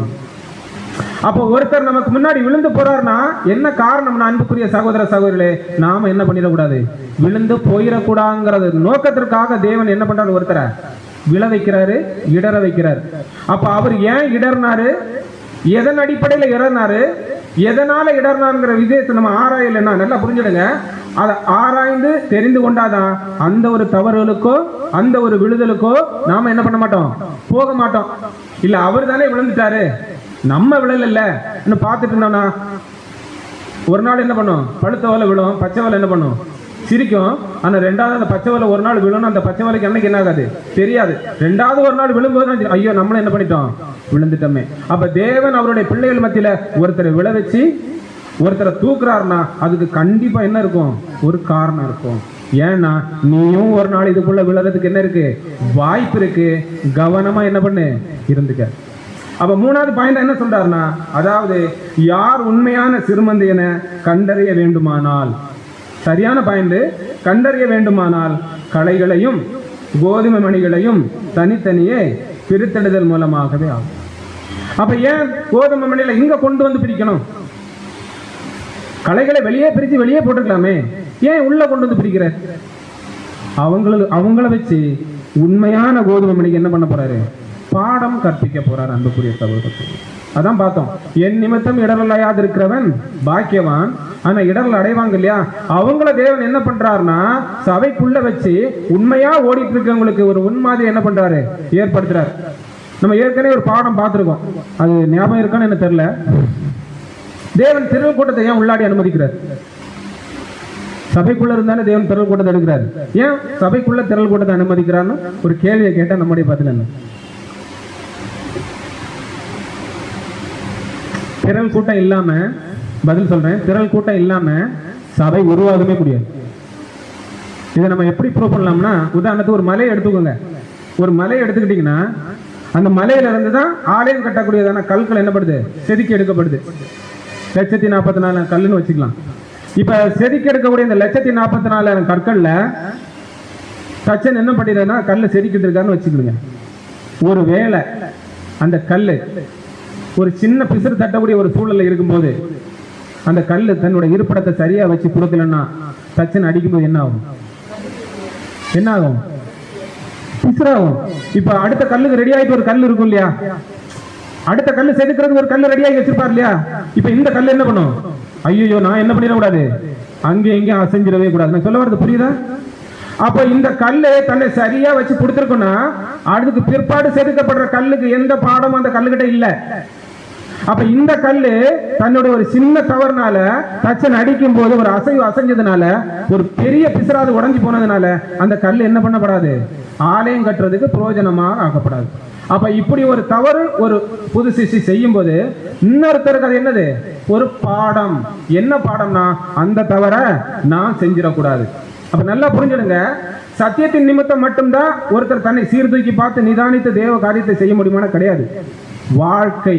வாழ்க்கை கொண்டு என்ன பண்ணணும், சத்தியம் பிளஸ் வாழ்க்கை கொண்டு ஒப்பிட்டு பார்க்கணும். எப்படி வாழ்ந்தா எப்படி நம்ம சபையாக மாற முடியுங்கிற ஒரு ஒப்பீடு நமக்குள்ள என்னன்னா அவசியம்ங்கிறத நம்ம பார்க்கிறோம். அன்புக்குரிய சகோதரர், அப்போ நமக்குள்ளதான் கலைகளையும் தேவன் கொண்டு வச்சிருக்கிறார்னா அந்த கலைகள் நிமித்தமாக நமக்கு என்ன இருக்கு, ஒரு பெரிய மகாபெரிதான பாடம் இருக்கு. அந்த பாடத்தை நம்ம எந்த அளவுக்கு ஏத்துக்கிட்டு நாம அது போல தவறுகளோ குற்றங்களோ குறைகளோ செய்யக்கூடாதுன்னு வாழ்றோமோ நாம யாரா மாறுறதுக்கு வாய்ப்பு இருக்குன்னா புது சிஷ்யா கிறிஸ்துவன் சாயலா மாறுறதுக்கு வாய்ப்பு இருக்கு. அன்புக்குரியது, அப்படின்னா இப்பேற்பட்ட எண்ணம் உடையவர்கள் கொஞ்சம் ஒரு சிறு மந்தைக்கு என்ன வாக்குத்தத்தம் ஆசீர்வாதம் தேவன் கொடுக்கிறாருன்னா வசனம் வாசிக்கலாம். யோவான் 10:39. யோவான் 10:39 அவைகளை எனக்கு தந்த என் பிதா எல்லாரிலும் பெரியவராய் இருக்கிறார்.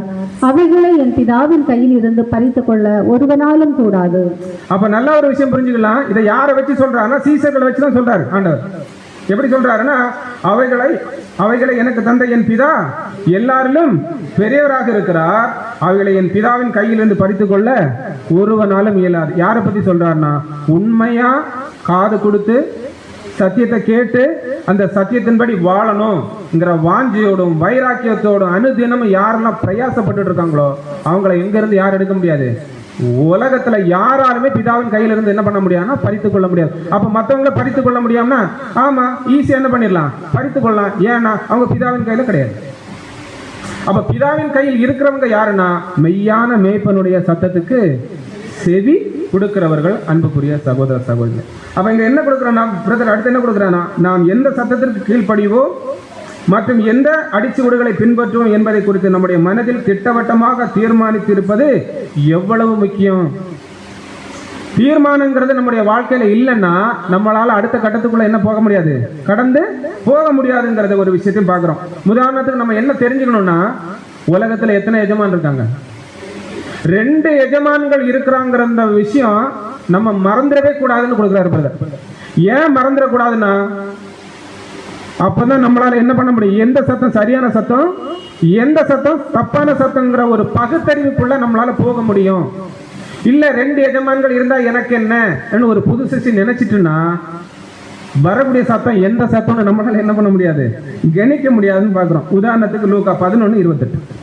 லூக்கா 11:28. அதற்கு அவர், அப்படியானாலும் தேவனுடைய வார்த்தையை கேட்டு அதை காத்துக் கொள்கிறவர்களே அதிக பாக்கியவான்கள் என்றார். இப்ப இந்த வசனம் ஏன் போட்டோம்னா, ஒருவேளை இருபுறம் இருந்து சத்தம் வருதுன்னு வச்சுக்கலாம். நான் என்ன செய்யணும், இருபுறமும் சத்தம் வருது, 2 பக்கமும் சத்தம் வருது. இதை பார்த்தாலும் தேவனுடைய வார்த்தை மாதிரி தான் இருக்கு, இதை பார்த்தாலும் தேவனுடைய வார்த்தை மாதிரி தான் இருக்கு. சாத்தான் கொண்டு வருவானா வர மாட்டானா தேவனுடைய வார்த்தையை? கண்டிப்பா கொண்டு வருவான். 2 வார்த்தை தான். இப்ப நம்ம என்ன செய்யணும்,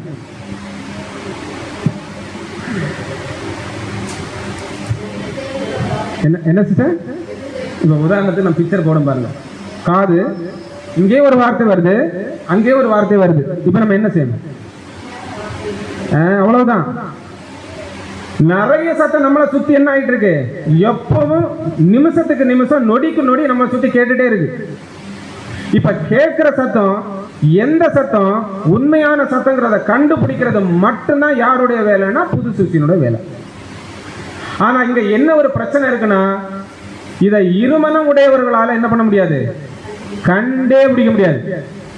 சகோதரர் என்ன சொல்றாருன்னா, நம்மளை சுத்தி என்ன சத்தங்கள் போயிட்டு இருந்தாலும் சரி, எப்படி போயிட்டு இருந்தாலும் சரி, யாரால கண்டுபிடிக்கும்னா ஒரே மைண்டு, அழைப்பையும் தெரிந்து கொள்ளுதலையும் புரிந்து கொண்டு தேவனுடைய சத்தத்துக்கு அனுதினமும் எதிர்பார்த்து காத்து வாழ்ந்துட்டு இருப்பாங்க பாருங்க, அவங்களால மட்டும்தான் கண்டுபிடிக்க முடியும்.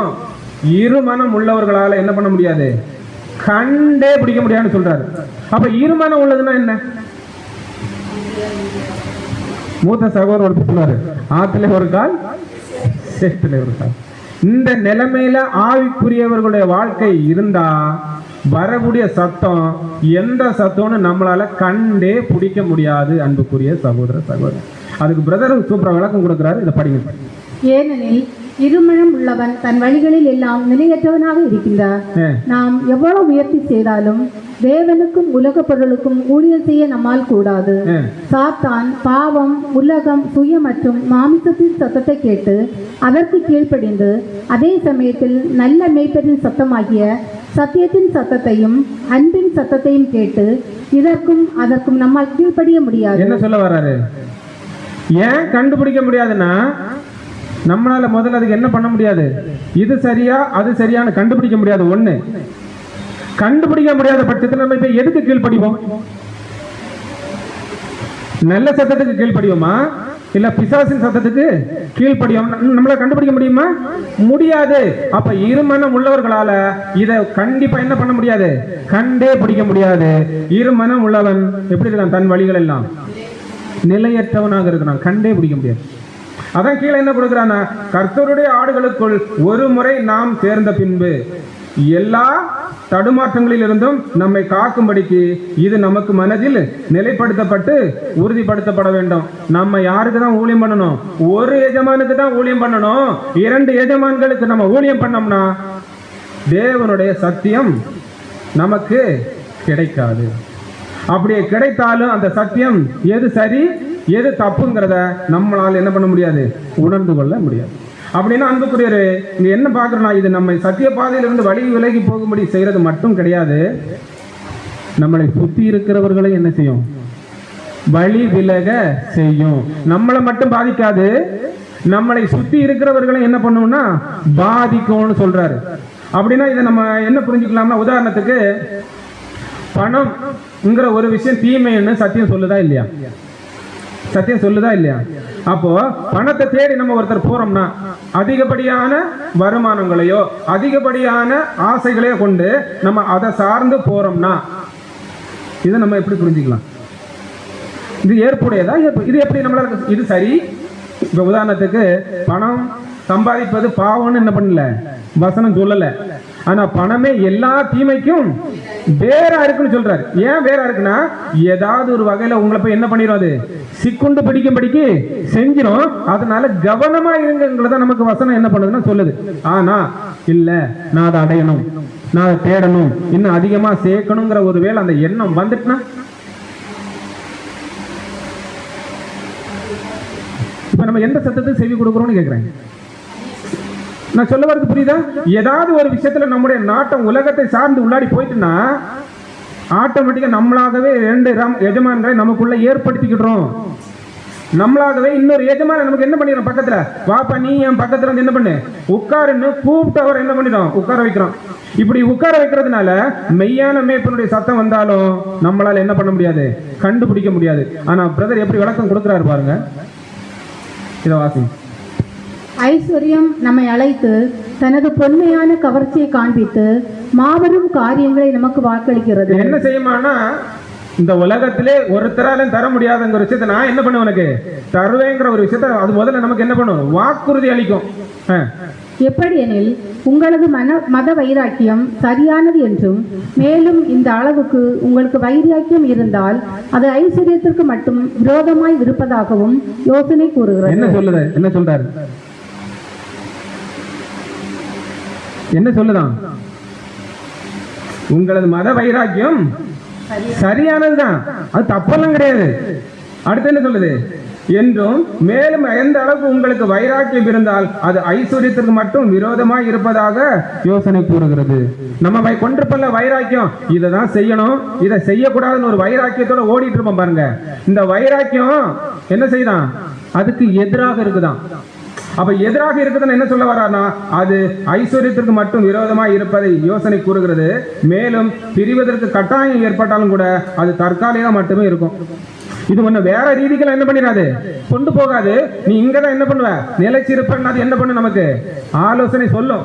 ஆனால் என்றும் சீக்கிரமா ஐஸ்வர்யத்தை சம்பாதித்த பின்பு, எப்படி நீ ஒரு டக்குன்னு என்ன பண்ணிடு, ஒரு குறிப்பிட்ட நாளுக்குள்ள நல்லா சம்பாதித்த பின்பு என்ன சொல்லுவோம்னா மீண்டும் இரட்டிப்பான ஆற்றுடன் அவரை பின்தொடரலாம் என்றும் அதன் மூலம் ராஜ்யத்தை பெற்றுக்கொள்ளலாம் என்றும் அது என்ன பண்ணுமா, யோசனை சொல்லுமா. இந்த யோசனை சரியா தப்பா? ஆனா அநேகரால கண்டுபிடிக்க முடியாதுன்னு பிரதர் சொல்றாரு. ஏன் கண்டுபிடிக்க முடியாதுன்னா நம்ம வாரண்டியா ஒருத்தரை பண்ணி என்ன பண்ணிட்டோம், பக்கத்துல வச்சுக்கிட்டனால இந்த வார்த்தை நமக்கு எச்சரிப்பு தரும் பாருங்க. ஒரு வார்த்தை, இந்த வார்த்தை நமக்குள்ள போகாது. அப்படியே இங்க போனாலும் என்ன சொல்லுவான், எப்பா அதை விடுப்பா, அது நமக்கு எந்த பாதிப்பு இல்லை, நீ இதுல எவ்வளவு சம்பாதிக்க முடியுமோ என்ன பண்ணிடு சம்பாதிச்சிரு. ரெண்டாவது நம்ம மாவிக்குரிய வாழ்க்கையில என்ன பண்ணிடலாம், ரொம்ப ஜீல வாஞ்ச வைராக்கியமா ஓடிடலாம். நடக்குமா? வாய்ப்பே கிடையாது.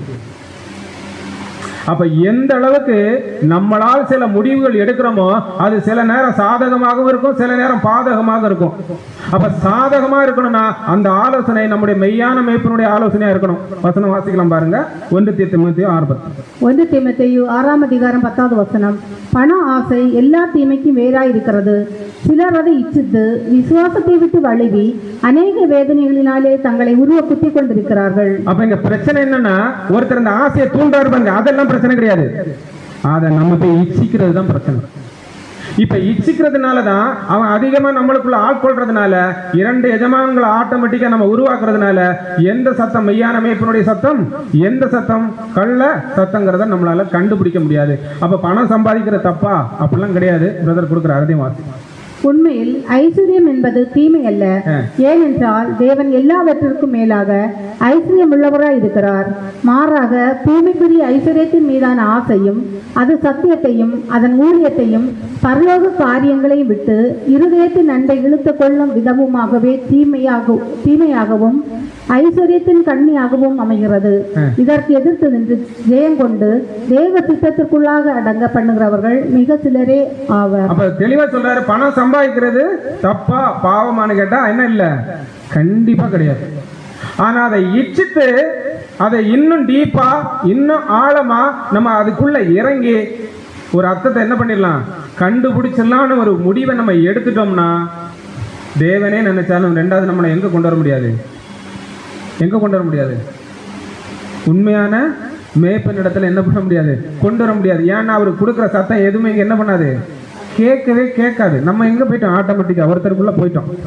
அப்ப இங்க என்ன சொல்ல வரான்னா, பரலோக காரியங்களை விட்டு இருதயத்தின் அன்பை இழுத்து கொள்ளும் விதமே தீமையாகவும் ஐஸ்வர்யத்தின் கண்ணியாகவும் ஆகிறது. இதற்கு எதிர்த்து நின்று, இது இல்லை எனக்கு வேண்டாம், இது எனக்கு வேண்டாம், எனக்கு இருக்கிறது போதும்ங்கிற மனநிறைவு போதும்னு வசனம் என்ன பண்ணுது, சொல்லுது. அதனால நான் இப்படியே நான் வாழ்ந்துட்டு போறேன்னு சொல்லிதான் என்ன பண்ணிடும், தப்பிடும். ஏன்னா அதுதான் யாருடைய ஆலோசனை, மெய்யான மேய்ப்பனுடைய ஆலோசனை. அந்த ஆலோசனை நம்மளை என்ன பண்ணும், ஆத்மீக ஜீவமாக நம்மளை தீமையிலிருந்து பாதுகாத்துறோம். ஒருவேளை பாதுகாக்கலன்னா, உதாரணத்துக்கு ஒருத்தர் பணம் இந்த உலகத்தை தேடுறாருன்னு வைங்களா, மூணே நோக்கம் பிரதர் தெளிவா சொல்றாரு. மனிதன் பணத்தை தேடுவதற்கான நோக்கம் என்னவென்றால், ஒண்ணு பணம் இருந்தால் புகழ்மிக்கவராகி விடலாம், மாற்று கருத்தே கிடையாது. இரண்டாவது, மனிதருடைய பெரும் மதிப்பை பெற்றுவிடலாம். அது சத்தியத்துக்கு உள்ளே இருந்தாலும் சரி, சத்தியத்துக்கு வெளியே இருந்தாலும் சரி. மூணாவது, அநேகர் புகழின் சத்தத்தை கேட்டு அதன் பின்னே ஓடுகின்றனர். ஏதாவது ஒரு வகையில, ஏதாவது ஒரு ரீதியில அதை நம்மளை தப்பாதான் வழி நடத்துமே ஒழிய, சரியான பாதையில ஐஸ்வர்யங்கிற ஒரு விஷயம் நம்மளை வழி நடத்தவே நடத்தாது. அப்படி நடத்தாம இருக்கணும்னா நாம என்ன பண்ணணும், உதாரணத்துக்கு அவனவன் அழைக்கப்பட்ட நிலையிலேயே அழைக்கப்பட்ட நிலையிலே நிலைத்திருக்க கடவன். அந்த வசனத்தை நீங்க கமெண்ட்ரி போய் பார்த்தீங்கன்னா, கல்யாணம் ஆயிருந்தா புருஷனா இருந்தா அதிலே நிலைத்திருக்கணும், மனைவியா இருந்தா அதிலே நிலைத்திருக்கணும், பிள்ளைகளா இருந்தா அதிலே நிலைத்திருக்கணும், வேலையா இருந்தா என்ன வேலையை நம்ம இருந்தோமோ அதிலே நிலைச்சிருக்கணும். உதாரணத்துக்கு பியூனா இருந்துட்டு சத்தியம் கிடைச்சப்ப நான் கலெக்டரா மாறணும்னு நினைச்சா, சொல்லுது புரியுதா, பியூன் தான், ஆனா சத்தியம் கிடைச்சிட்டு நான் என்ன பண்ணிடணும், கலெக்டரா மாறின்னு நினைச்சிட்டா அது தேவனுக்கு ஏற்புடையதா இருக்குமா? அப்ப நீ கலெக்டரா இருந்தா, நீ கலெக்டர் ஆன பொருள தேவன் உனக்கு அழைப்பு தந்துக்கணும். அப்ப ஏன் பியூனா இருக்கும்போது தேவன் அழைப்பு தரனா, இது உனக்கு என்ன பண்ணும், போதும்.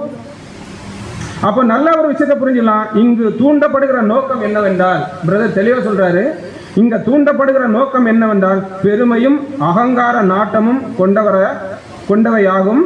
அதே சமயம் தேவனுக்கல்ல, எதுக்கு, நீதிக்கும் அல்ல, மாறாக சுயத்துக்கான செயல்பாடு. பணம் ஒருவரை ஆவிக்குரிய வாழ்க்கையில வளர்ச்சி அடைய விடவே விடையாது. அன்புக்குரிய சகோதரர், நம்ம அதன் மீதான நாட்டத்தையும் அதன் மீதான ஆசையை நம்ம பெருக்கிக்கிட்டோம்னா, கண்டிப்பா சொல்றேன், நம்முடைய ஆவிக்குரிய வாழ்க்கையில அடுத்த கட்ட சோதனைக்கு உட்படுத்தவும் பண்ணாது, அடுத்த படிகளை நம்ம ஏறவும் அது நமக்கு எந்த வகையிலும் உதவியும் பண்ணாது. ஆப்போசிட்டா தான், தீமை தான் பண்ணும். அப்போ அன்பானவர்கள், இந்த அழிந்து போகக்கூடிய சத்தங்களுக்கு நாம் செவி கொடுத்தால் கர்த்தரின் வழியில் இருந்து நாம விலகுவோம் என்பது உறுதி. இது நம்ம தெய்வீக ஊழியத்தின் கீழ்ப்படிதல் மற்றும் தன்னைத்தான் தாழ்த்துதலின் தாழ்மையான பாதையிலிருந்து நம்மை முற்றிலும் என்ன பண்ணணும்னா வழி விலக செய்யணும்னு என்ன பண்றாருன்னா பிரதர் கொடுக்கிறார். இதை உலகம் தேடினால், ஆசைப்பட்டால், நோக்கம் அது வேற. ட்ரூத் கிடைக்கல, மெய்யான அழைப்புல இல்ல, ஒருத்தர் அதுக்கு ஆசைப்படுறாரு, அது விரும்புறாருன்னா அவங்களுக்கு அது பிரச்சனையே இல்லை. அவங்களுக்கு எந்த அழிவோ எந்த தீமையோ எதுவுமே கிடையாது. ஆனால் நமக்கு கண்டிப்பா அது தீமையில் தான் கொண்டு போய் விடும். உதாரணத்துக்கு எனக்கு வீடு இருக்கு, வீடு இருக்குன்னா இன்னொரு வீடு தேடணும். நான் சத்தியத்தில் இருக்கேன், எனக்கு வீடு இருக்கு, நான் இன்னொரு வீடு எனக்கு கட்டணும் நினைச்சா அதான் பிரச்சனை. கார் இருக்கு, நான் இன்னொரு காருக்கு ஆசைப்பட்டா, அடுத்தது சொத்து இருக்கிறவன் சொத்துக்கு ஆசைப்பட்டா, அடுத்தது பணம் இருக்கிறவன் இன்னும் அதிகமா பணம் சேர்க்கணும்னு ஆசைப்பட்டா, அடுத்தது பதவியில் இருக்கிறவன் இன்னும் எனக்கு பதவி வேணும்னு ஆசைப்பட்டா. அன்புக்குரிய சகோதரர்களே, இது ஒரு புது சிருஷ்டிக்கான தகுதியும் கிடையாது, வாழ்க்கையும் கிடையாது, முறையும் கிடையாது. இதுல ஏதாவது ஒரு வகையில் நம்ம ஈர்க்கப்பட்டுட்டோம்னா, வசனம் சொல்லுது, இதுக்கு நீ என்ன பண்ணாத, ஆசையே படாத. உனக்கு என்ன இருக்குதோ, தேவன் எந்த நிலையில உன்னை அழைச்சாரோ அந்த நிலையில என்ன பண்ணு, உறுதியா இரு. வசனம் வாசிக்கலாம் பாருங்க, எபிரேயர் 13:5. எபிரேயர் 13:5. நீங்கள் பண ஆசை இல்லாதவர்களாய் நடந்து உங்களுக்கு இருக்கிறவைகள் போதுமென்று எண்ணுங்கள். நான் உன்னை விட்டு விலகுவதும் இல்லை, உன்னை கைவிடுவதும் இல்லை என்று அவர் சொல்லி இருக்கிறாரே. நல்லா புரிஞ்சுடுங்க. கடைசியில என்ன சொல்லுது? நான் உன்னை விட்டு விலகுவதும் இல்லை. இந்த வசனத்துக்கு செவி கொடுத்தா நம்ம கூட இருப்பாரா? செவி கொடுக்கலன்னா நம்ம கூட இருப்பாரா? அப்ப வீடு இருக்கு, இன்னொரு வீடு தேடுறவருக்கு தேவன் பக்கத்துல இருப்பாரா? நான் சொல்லல. பணம் இருக்கு, தேவைக்கு இருக்கு, இன்னும் நான் பணம் கேட்கிறேன், தேவன் என் கூட இருப்பாரா? அப்ப தேவனுடைய வார்த்தைக்கு எந்த அளவுக்கு நம்ம செவி கொடுக்கிறோமோ அன்புக்குரிய சகோதர சகோதரி, அந்த வார்த்தைகளை நம்ம உண்மையா நியாயமான முறையில நம்ம பின்பற்றினோம், நடந்தோம்னா வசனம் தெளிவா இருக்குது. நான் உன்னை விட்டு விலகுவதும் இல்லை, உன்னை கைவிடுவதுமே கிடையாது. அப்ப இருக்கிறது போதும்ங்கிற மனநிறைவு தேவனுடைய பிள்ளைகளுக்கு ரொம்ப ரொம்ப முக்கியங்கிற ஒரு விஷயம் சொல்லு. இது வரக்கூடிய காரணம் என்னன்னா, காது எந்த வழியா வரக்கூடிய வார்த்தையை கேட்கணுமோ அதை கேட்காம வராத வழியில இந்த வார்த்தைகளை கேட்க வேண்டாமா நம்ம கேட்கறதுனால ஆவிக்குரிய வாழ்க்கையில இடையூறா வரக்கூடிய விஷயம் தான் இந்த விஷயம்னு பார்த்தோம். அப்ப அடுத்து என்ன கொடுக்குறாருன்னா, கிறிஸ்துவில் நிலை இருந்த அவருடைய அடிச்சுவடுகளை பின்பற்றுவதற்கு உண்மையான மகிழ்ச்சி என்பது பாவகரமான சேர்க்கை அல்லது போக்கை கொண்ட எல்லா இன்பங்களையும் நிராகரிப்பதே ஆகும். சேர்ப்பதல்ல அன்புக்குரியவர்களே, நிராகரிப்பது. இங்க என்ன ஒரு பாயிண்ட்னா, துறப்பதற்காகவே அழைக்கப்பட்டிருக்கோம். சன்னியாசி வாழ்க்கைக்காக தான் அழைக்கப்பட்டிருக்கோம். சன்னியாசி கோடீஸ்வரன் ஆகுங்கிற அழைப்புக்கு நம்ம அழைக்கவே படலை. அப்ப இந்த வாழ்க்கை, இந்த அழைப்பு எந்த அளவு முக்கியம்னா, லூக்கா 18:22. லூக்கா 18:22. இயேசு அதை கேட்டு, இன்னும் உன்னிடத்தில் ஒரு குறை உண்டு, உனக்கு உண்டானவைகளை எல்லாம் விற்று தனித்திரரு கொடு, அப்பொழுது பரலோகத்திலே உனக்கு பொக்கிஷம் உண்டாயிருக்கும், பின்பு என்னை பின்பற்றி வா என்றார். யாரை பத்தி இந்த கண்டென்ட் யாரை பத்தி பார்க்கணும்? புரியுதா? ஆண்டவரே, நான் எங்க போகணும்? பரலோகம் போகணும். அப்போ என்ன சொல்றாரு? நீ நியாயப்பிரமாணத்துல இருக்க என்ன பண்ண, கடைபிடி. அவர் என்ன சொல்றாரு? நான் இதை சின்ன வயசுல இருந்து என்ன பண்ணிட்டு இருக்கேன், கடைபிடிச்சிட்டேன். சரி, அப்போ உன்னிடத்தில் எனக்கு ஒரு குறை உண்டு. என்ன குறை? உன்னிடத்துல என்ன இருக்கு அதெல்லாம் வித்து நீ என்ன பண்ணு, தரித்திரலுக்கு கொடு. அவர் என்ன பயன் கேட்டாரு? நான் பரலோகம் போனோம்பா, எனக்கு வழி சொல்லுங்க. இவர் என்ன பண்ணிருக்கணும்? இதை சரி, பரலோகம் போயிருக்கலாம் சொன்னோம். இவர் அப்படி சொல்லவே இல்லை. நியாயப்பிரமாணத்தை கடைபிடின்னு சொல்றாரு, அதை நான் பிடிச்சிட்டு இருக்கேன்னு சொல்றாரு. இப்ப என்ன சொல்றாருன்னா, உனக்கு இருக்கிற வேலையெல்லாம் விட்டு தரித்திரலுக்கு கொடு. கொடுத்துட்டு என்ன பண்ணு, என்னை பின்பற்றி வா. நீ எங்க போயிடலாம்? பரலோகம் போயிடலாம். இப்ப உதாரணத்துக்கு அடுத்த வசனம் கூட வாசிக்கிறேன். மத்தேயு 16:26. மத்தேயு 16:26. மனுஷன் உலகம் முழுவதையும் ஆதாயப்படுத்தி கொண்டாலும் தன் ஜீவனை நஷ்டப்படுத்தினால் அவனுக்கு லாபம் என்ன? அப்ப வசனம் நமக்கு என்ன ஒரு விஷயத்தை தெளிவா இன்னொரு விஷயத்தை புரிய வைக்குதுன்னா, இந்த உலகத்தை எல்லாத்தையுமே நம்ம ஆதாயப்படுத்தி கொண்டாலும் எதை நஷ்டப்படுத்துவோமா? ஏன் இது அப்படின்னு இந்த வசனம் என்ன சொல்லுது? நீங்க இங்க என்ன ஆதாயப்படுத்தினாலும் இதை மீண்டும் காத்துக்கொள்ள முடியாது. நான் சொல்ல வர்றது புரியுதா? தேவ வசனங்களை எந்த அளவு கைகொள்றோமோ அப்பதான் இதை பாதுகாத்துக் கொள்ள முடியுமே ஒழிய, உலகத்தை எல்லாம் ஆதாயப்படுத்திக்கிட்டா புது சிஷியோ இல்ல உலக மனுஷனோ யாரா இருந்தாலும் சரி, ஜீவனை எல்லாம் என்ன பண்ணிக்கிட முடியாது, பாதுகாத்துக் கொள்ள முடியாது. அது அவங்களுக்கு என்னங்கன்னா கொண்டு வந்து அழியின் பாதைக்கு தான் கொண்டு போகும். அடுத்த வசனம் 1 கொரிந்தியர் 10:23. எல்லாவற்றையும் அனுபவிக்க எனக்கு அதிகாரம் உண்டு, ஆகிலும் எல்லாம் தகுதியாயிராது. எல்லாவற்றையும் அனுபவிக்க எனக்கு அதிகாரம் உண்டு, ஆகிலும் எல்லாம் பக்தி விருத்தியை உண்டாக்காது. பவுல் சொல்றாரு, தெளிவா சொல்றாரு, எல்லாவற்றையும் அனுபவிக்க எனக்கு என்ன இருக்கு, அதிகாரம் இருக்கு. ஆனா அது எல்லாம் என்ன பண்ணாது, தகுதியாயிராது. இன்னொரு இடத்துல என்ன சொல்றாரு, பக்தி விருத்திய உண்டு பண்ணாதுன்னு சொல்றாரு. பிலிப்பியர் 3:7. பிலிப்பியர் 3:7. ஆகிலும் எனக்கு லாபமாய் இருந்தவைகள் எவைகளோ அவைகளை கிறிஸ்துவுக்காக நஷ்டம் என்று எண்ணினேன். என்ன சொல்றாரு? எனக்கு லாபமா இந்த உலகத்துல என்னெல்லாம் இருக்குதோ அதை கிறிஸ்துவுக்காக என்ன பண்ணேன், நஷ்டம் என்று விட்டேன், குப்பையுமாக எண்ணுகிறேன். இப்ப ஒரு சேர்க்க சொல்றாரா, இருக்கிறத அழிக்க சொல்றாரா? இதுதான் இவ்வளவு நேரம் பார்த்த கண்டனுடைய வார்த்தை. அப்போ அப்போஸ்தலனாகிய பவுல் நமக்கான அப்போஸ்தலன் என்ன சொல்றாருன்னா, கிறிஸ்துவுக்காக எல்லாவற்றையும் நஷ்டம் என்று விட்டேன். எப்போ ட்ரூத்துக்கு வர்றோமோ அதுக்கப்புறம் இழக்கிறது மட்டும்தான் நமக்கு என்னது, உபதேசம். நீ இழக்கணும், அதுதான் உபதேசம். நீ என்ன பண்ணணும், தரித்திரனா, இங்க எந்த அளவுக்கு தரித்திரனா நம்ம மாறுறோமோ அந்த அளவுக்கு ஆவிக்குரிய வாழ்க்கையில ஐஸ்வர்யனா மாறுவோம். இங்க நம்ம எந்த அளவுக்கு ஐஸ்வர்யா மாறிக்கிட்டு இருக்கோமோ அந்த அளவுக்கு ஆவிக்குரிய வாழ்க்கையில தரித்திரனா மாறிட்டு இருக்கோம். இப்ப எது சூஸ் பண்ணணும்? ஐஸ்வர்யத்தையா தரித்திரத்தையா? அன்புக்குரிய சகோதர சகோதரி, அப்படின்னா எந்த அளவு நம்ம இதை புரிஞ்சுக்கலாம்னா இதுதான். இதை ஏன் நம்ம தேவன் நமக்கு அனுமதிக்கிறார்னா நம்முடைய குணலட்சணங்களை வளர்த்துவதற்கு. நம்ம என்ன கொடுத்தா நமக்கு பிரயோஜனம் இருக்குன்னு பரமபிதாவுக்கு என்ன ஆகும் தெரியும். நம்ம கேட்கறதுக்கு முன்னாடி அவர் அறிந்தவர் இருக்கிறதுனால நம்ம இதுல எல்லாம் நாட்டம் கொண்டவர்களாக முதல்ல என்ன ஆயிடக்கூடாதுன்னா இருந்துடவே கூடாது. அப்படி ஏன் இருந்துடக்கூடாதுங்கிறதுக்கு தான் நம்ம தேவன் நம்முடைய வாழ்க்கையை என்ன பண்றாருன்னா சோதனையா என்ன பண்றாருன்னு அனுமதிக்கிறாரு. இந்த ஒண்ணு கூட நல்ல மேய்ப்பரின் சத்தமோ சுயநல நிலைமைகள், தவறான மனநிலைகள் மற்றும் ஆசையில் இருந்து நம்மை அழைத்து உணர்வுகளின் உயர்ந்த தளத்திற்கு, அதாவது இரக்கம், தேவன் மீதான அன்பு, நீதியின் மீதான அன்பு, சக மனிதர்கள் மீதான அன்பு, இந்த ஒரு உயர்ந்த தளத்திற்கு கொண்டு செல்கிறது. இந்த அன்பு நன்மை செய்யவும் தான தர்மம் பண்ணவும் நாடுகிறது. அப்ப என்ன சொல்றாருன்னா நம்ம வாழ்ற வாழ்க்கை நிமித்தமாக இருக்கிற தான தர்மம் பண்ணதான் என்ன பண்ணப்பட்டிருக்கோம்? அழைக்கப்பட்டிருக்கிறோம். ஐஸ்வரியத்தை பெருக்கவோ ஐஸ்வரியத்தை சேர்க்கவோ என்ன பண்ணப்படல? அழைக்கப்படல. அப்ப தான தர்மங்கிற ஒரு கேரக்டர் எதை உருவாக்குதுன்னா பெருமையான காரியங்களை என்ன பண்ணாது? உருவாக்காது. அது மிகுந்த அன்பை என்ன பண்ணும்? நமக்குள்ள உருவாக்கும். மிகுந்த தாழ்மை என்ன பண்ணும்? உருவாக்கும். இதுதான் ஆவிக்குரிய ரீதியில வளர்ச்சிங்கிற ஒரு விஷயம் சொல்லிட்டு என்ன சொல்றாருன்னா இவ்வாறாக குணலட்சணத்தை விருத்தி செய்தவர்கள் மாத்திரமே உலக ஜெயம் கொண்டவர்களாய் இருக்க முடியும். மற்றும் அத்தகையவர்கள் மாத்திரமே ராஜ்யத்தை கர்த்தரால் அவருக்குடன் சுதந்திரமாக ஏற்றுக்கொள்ளப்படுவார்கள். அவ்வளவுதான். அப்ப இங்க எந்த அளவுக்கு நம்ம மற்ற காரியங்களை விட்டுட்டு போறோமோ, எந்த அளவுக்கு நம்ம அதை இழக்கிறோமோ தேவனுக்காக, நமக்காக கிடையாது. தேவனுடைய கட்டளைகள், அவருடைய போதனைகள், நமக்கு உபதேசிக்கிற வார்த்தைகள் நமக்கு எந்த ஒரு வகையிலான ஆவிக்குரிய ஜீவத்துக்கு போதுமான வழிகளை திறக்குதோ அதை தான் நம்ம சூஸ் பண்ணணும். அதை நம்ம சூஸ் பண்ணாதான் நமக்கு உலகத்துல திறக்கப்படுற கதவுகள் ஆட்டோமேட்டிக் என்ன பண்ணும்? பூட்டும்.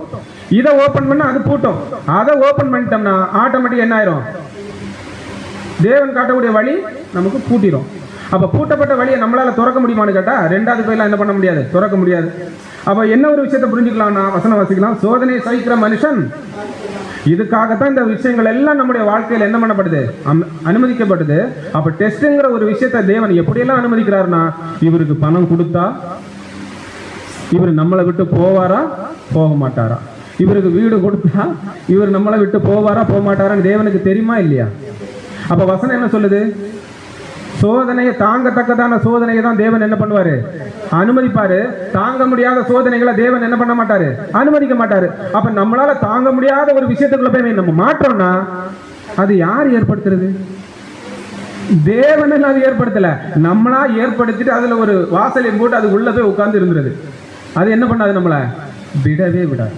அப்படின்னு அன்புக்குரிய சகோதர சகோதரே, வசனம் தெளிவாக சொல்றது, சோதனையை சகிக்கிற மனுஷன் பாக்கியவான், அவன் உத்தமன் என்று விளங்கின பின்பு கர்த்தரிடத்தில் வாக்குத்தத்தம் பண்ணப்பட்ட ஜீவக்கிடத்தை இது வேண்டாம். இப்ப அடுத்த ஒரு விஷயம், என்ன ஒரு விஷயம் பார்க்கலாம்னா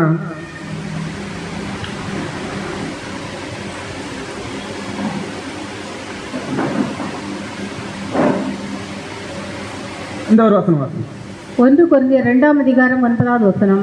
எழுதி இருக்கிறபடி தேவன் தம்மில் அன்பு கூறுகிறவர்களுக்கு ஆயத்தம் பண்ணினவைகளை கண் காணவும் இல்லை, காது கேட்கவும் இல்லை, அவைகள் மனுஷனுடைய இதயத்தில் தோன்றவும் இல்லை. இப்ப இதுல என்ன ஒரு விஷயம்னா தற்காலத்துல எல்லாமே நம்ம காதுக்கு வந்துட்டான்னு கேட்டா கிடையாது. சில வகைகளை ஆயத்தம் பண்ணி இருக்கிற அந்த விஷயங்கள் இன்னும் என்ன ஆகல, நம்ம கண்கள் காணவும் இல்லை, காதுகள் கேட்கவும் இல்லை. ஆனா தற்காலியத்துல கொடுக்கப்பட்டிருக்கிற விஷயங்கள், தற்காலத்துல பெற்றுக்கொண்ட விஷயங்கள், இதை எந்த அளவு நம்முடைய வாழ்க்கையில ஏற்புடையதாக நம்ம நடக்கிறோமோ அதை வாழ்ந்து அதை கேட்டு நம்ம வாழ்ந்துட்டோம்னா மறைபொருளாக இருக்கிறது நமக்கு என்ன ஆயிரும்? ஒரு நாள் என்ன பண்ணும்? ஓப்பன் ஆகும். இப்ப உதாரணத்துக்கு ஐஸ்வர்யாவை பத்தி ஒரு வசனம் பார்த்தோம் இல்லையா?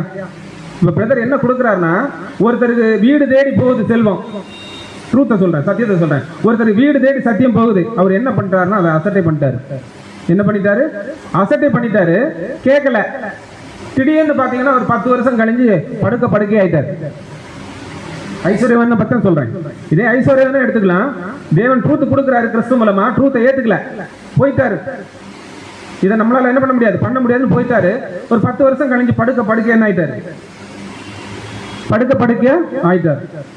இப்போ இவர் மனம் மாறினா சபையா மாற முடியுமா?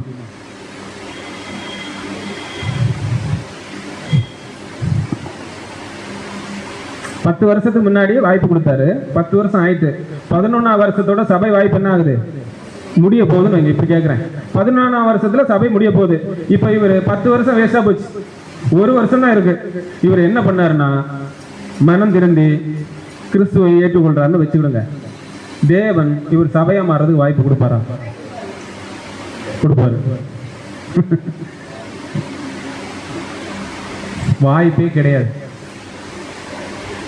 நல்லா புரிஞ்சுடுங்க. சத்தியத்துல சில தாற்பயமான வாழ்க்கைகள் இருக்கு, முக்கியமான வாழ்க்கைகள் இருக்கு. இதுல ஒருத்தர் தேர்ச்சி அடையாம ஏதோ வந்துட்டோம், கிறிஸ்து என்ன பண்ணுவாரு, நமக்கு கிருபையா வழி நடத்தி நம்மளை சபையா மாத்திடுவார்லாம், அந்த இதுக்கெல்லாம் இங்க என்ன கிடையாது, வாய்ப்பே கிடையாது. அந்த வாசிங்க. ஆகவே நமது நண்பர்களும் அயலாரும் முன்னரே ஒப்பு கொடுக்காவிட்டாலும் மரண படுக்கையிலாவது தங்களை கருத்தெடுப்பதென்று ஒப்பு கொடுப்பது எவ்வளவு விரும்பத்தக்கதாயினும், இந்தபடியாக மரண நேரத்தில் மனம் திரும்புகிறவர்கள் எந்த வகையிலும் ராஜ்யத்தின் சுதந்திரர்கள் என்று கருதப்பட மாட்டார்கள். என்ன சொல்றாரு? ராஜ்யத்தின் புத்திரர்கள் என கருதப்பட மாட்டார்கள். ஏன் இந்த ஒரு பாயிண்ட் பிரதர் கொடுக்கிறார்? இதே போலதான் நமக்குன்னு ஒரு வழி திறக்கப்பட்டிருக்கும். இந்த வழியை நம்மளாவே பூட்டிட்டு நமக்குன்னு ஒரு வழி இங்க ஓபன் பண்ணிட்டு அதுக்குள்ள போய் மாட்டிட்டு இருந்துகிட்டு திடீர்னு ஒரு நாள் போய் நான் செஞ்சதெல்லாம் தப்பு, நான் என்ன பண்றேன் மீண்டும் நான் இங்க ஓடுறேன்னு வந்தா கன்ஃபார்மாலாம் என்ன பண்ண முடியாது, சொல்ல முடியாது. ஏன்னா நாட்கள் குறுகிறோம். அதுக்கான மீண்டும் நம்மளை சீர்படுத்திக் கொள்ள, மீண்டும் நம்மை நாம நிதானிக்கிறதுக்கான நேரமும் பொழுது என்ன ஆகாது, இருக்காது, கிடைக்காது. அப்ப நம்ம என்ன பண்ண முடியாது, மாற முடியாது என்பது மிகவும் தெளிவாக இருக்கிறது. ஏனெனில் மனம் திரும்பிய பின்பு இருக்கிற அந்த சில மணி நேரங்களிலோ அல்லது நாட்களிலோ தேவையான உறுதியான குணலட்சணத்தை அவர்கள் வளர்க்க முடியும் என்று கருதுவது சாத்தியமில்லை. சாத்தியமே கிடையாது. தேவன் எதிர்பார்ப்பார்ல ஒரு வாழ்க்கை, கிறிஸ்து எதிர்பார்ப்பார்ல ஒரு வாழ்க்கை. அந்த வாழ்க்கையை ஒரு குறிப்பிட்ட நாட்களுக்குள்ளாக எல்லாம் ஒருத்தரால் என்ன பண்ண முடியாது, வாழவே முடியாது. நாம யாரும் கிடையாது, இயேசு கிறிஸ்து தேவன்லாம் கிடையாது. ஆனா சில நேரங்களை நம்ம அவர் 6 மாசத்துல முடிச்சார் இல்லையா, நம்மளும் என்ன பண்ணிடலாம், முடிச்சிடலாம். சில நேரங்களை ஒப்பிட்டு பார்ப்பது அன்புக்குரிய சகோதரர்களே, அவர் நமக்கு எப்படி சபையா மாறணுங்கிறதுக்கு ஒரு முன்மாதிரி, அப்போஸ்தலர்களுக்கே ஒரு முன்மாதிரியாக தேவன் ஏற்படுத்திட்டதான ஒரு சாட்சி தான் யாருன்னா ஸ்தேவான். இப்ப ஸ்தேவானை கொண்டு நம்மோட என்ன பண்ணக்கூடாது, கம்பர்லாம் பண்ணி பார்க்க கூடாது. ஏன்னா தற்காலத்துல நம்ம இருக்கிற காலம் எப்பேற்பட்ட காலம், பாவமா பாவம், கொடிதான பாவம் நிறைந்த இந்த காலத்துல இருக்கிறதுனால ஒன்னில்லாத நம்ம மாற்றுறதுக்கு என்ன இருக்கு, வாய்ப்பு இருக்கு. தவறுறதுக்கு வாய்ப்பு இருக்கு, விழுறதுக்கு வாய்ப்பு இருக்கு. ஆனா விழுந்தாலும் கூட என்ன செய்யணும், மீண்டும் எழும்பி அந்த வழியை நோக்கி ஓடணும். நம்மளாட்டு ஒரு வழியை ஏற்படுத்தி திசை மாறி ஓடிட போயிடக்கூடாது. திசை மாறி ஓடிட்டாதான் நம்ம தேவன் ஏற்படுத்தின திசைக்குள்ள நம்மளால என்ன பண்ண முடியாது, வர முடியாது. அதை இங்க சொல்றாரு பாசி. ஏனெனில் ராஜ்ய பௌபாரின் குணாதிசயங்கள் அவர்களுக்கு வளர்வதற்கு தேவையான விசுவாசம், அன்பு மற்றும் கர்த்தருக்கான வைராக்கியம் ஆகியவற்றின் சோதனைகளை அவர்கள் கடந்து வந்திருக்கவில்லை. இதுதான் பிரச்சனை. சோதனைங்கிற ஒரு காலப்பகுதி, வாழ்க்கைங்கிற ஒரு முறை இருக்குல்ல, இதுக்குள்ள ஒருத்தர் வராம அவங்க யாரா மாற முடியாது, கிறிஸ்துவா மாற முடியாது, தேவனுடைய புத்திரர்களாகவும் மாற முடியாது. சிலுவையில் மரித்துக் கொண்டிருந்த கள்ளனுக்கு கர்த்தர் வாக்கு கொடுத்தது போல அங்கே அவர்கள் பரதீசு நிலைமையில் குணலட்சணத்தில் வளர்க்கவும் ஒரு வாய்ப்பை பெறுவார்கள் என்று உற்சாகப்படுத்தலாம். கள்ளனை போல ராஜ்யத்துல ஒரு நாள் என்ன ஆகலாம், மனுஷனோட மனுஷனா ஒரு வேளை எழும்பி வரலாம். கிறிஸ்துவன் சாயலெல்லாம் என்ன பண்ண முடியாது, அவங்களால மாறவே முடியாது. அன்புக்குரிய அப்ப அடுத்து நம்ம வந்துடலாம். இங்க என்ன பார்க்கணும், எப்படி சிலரால் சடிதிலே தன்னை தேவனுக்கு ஒப்பு கொடுத்த உடனே தேவ ராஜ்யத்துக்குள் பிரவேசிக்க முடியாதோ, அதே போல உடன்படிக்கை செய்து 1 வருஷமோ 2 வருஷமோ 5 வருஷமோ 10 வருஷமோ 20 வருஷமோ ஆனாலும் உடன்படிக்கைக்கென்று வாழ்கிற வாழ்க்கைன்னு ஒண்ணு இருக்கு. அதை தவறினவர்களும் அதை செய்ய தவறினவர்களும் கூட யாரா மாற முடியாது, சபையா மாற முடியாது. பாசி.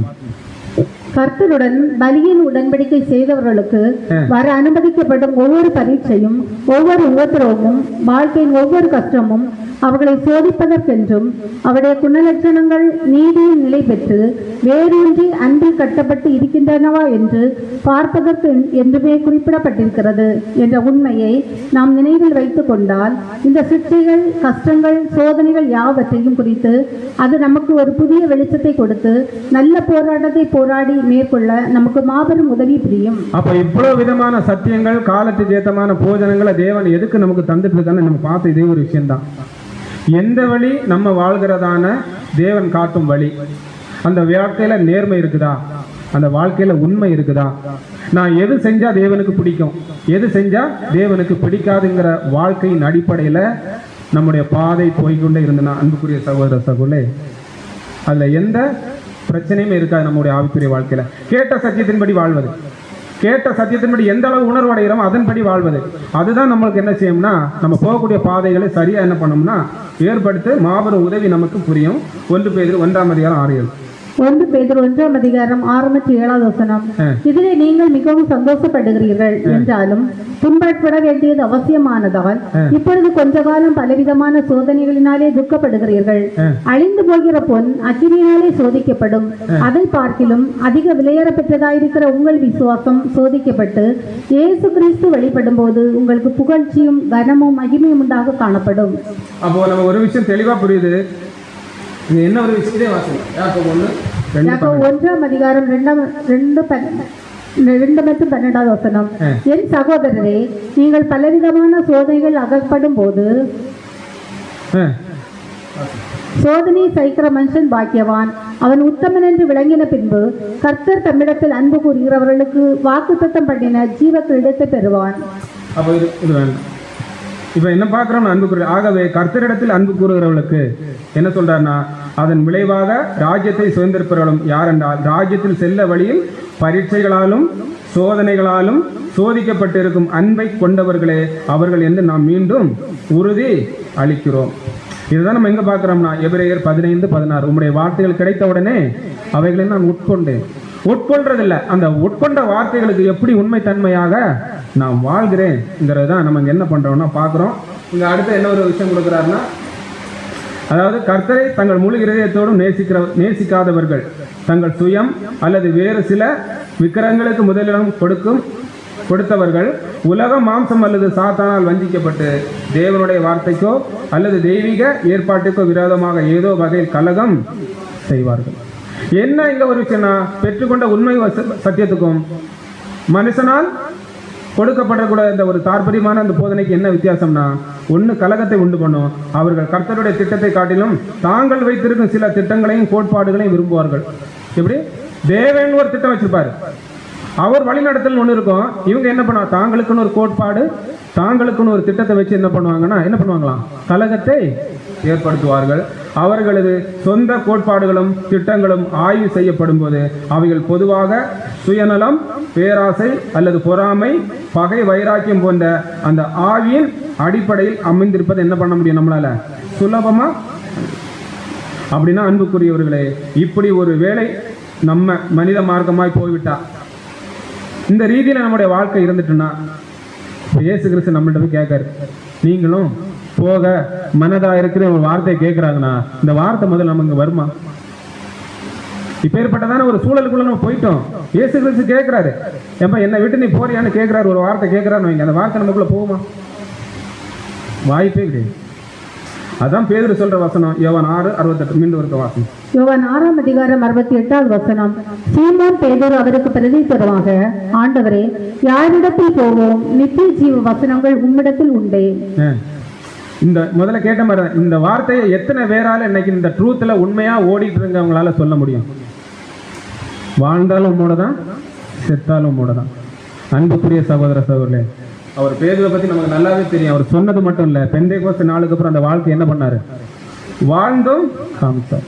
ஒருவேளை இப்பேற்பட்டதான மனநிலைமை, கேட்கறது ஒண்ணு செய்யறது ஒண்ணா நம்ம வாழ்க்கையில இருந்துட்டே இருந்ததுன்னா, மெயினா நம்ம எங்க இல்லைன்னா பந்தய சாலையில் இல்லை, பக்கத்துல ஏதோ ஒரு தெருவில் என்ன பண்ணிட்டு இருப்போம், நமக்குன்னு ஒரு பாதையை ஏற்படுத்தி அந்த பாதையில ஓடிட்டு இருப்போம்.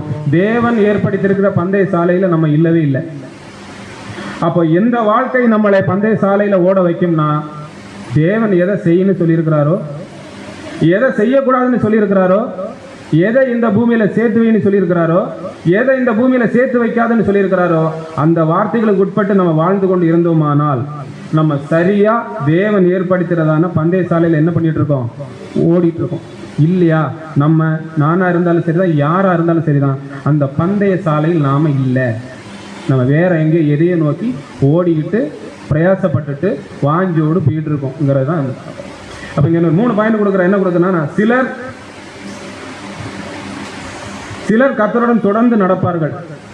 யாருன்னா, உண்மையா காதுகளை கொடுத்து செயல்படுகிறவர்கள். தொடர்ந்து நடப்பார்கள். கொல்லாதவர்களின் எந்தவித தந்திரங்களாலும் வஞ்சகங்களாலும் அவர்களிடம் அகப்பட மாட்டார்கள். அவர்கள் இருதயத்தில் சுய சித்தம் என்று ஒன்று இருக்கவே இருக்காது. அவங்க அந்த பந்தய சாலையில் என்ன பண்ணிட்டு இருப்பாங்க? ஓடிட்டே இருப்பாங்க. 2வது சொல்றாரு, அவர்களுக்கு கர்த்தருடைய சித்தத்தை தவிர வேற எந்த சித்தமும் இல்லாததால் அவர்களை எங்கெல்லாம் நடத்துகிறாரோ அங்கெல்லாம் அவரை பின்பற்றுகிறார். வாழ்விலும் சரி, தாழ்விலும் சரி, கஷ்டத்திலும் சரி, துன்பத்திலும் சரி, எந்த ரீதியில தேவன் அவர்களை வழிநடத்த நினைக்கிறாரோ அந்த ரீதியில அவர்கள் என்ன பண்ணிட்டு இருப்பாங்க? நடந்துகிட்டே இருப்பாங்க. 3வது சொல்றாரு, தற்கால வாழ்க்கையின் போது சிக்ஷை, ஒழுக்கம் மற்றும் சோதனைகள் நிறைந்த இடுக்கமான வழியில் கர்த்தரை பின்பற்றுவார்கள். விசாலமான பாதையை அவங்க தங்கள் வாழ்வில் என்ன பண்ண மாட்டாங்கன்னா தேர்ந்து எடுக்கவே மாட்டாங்க.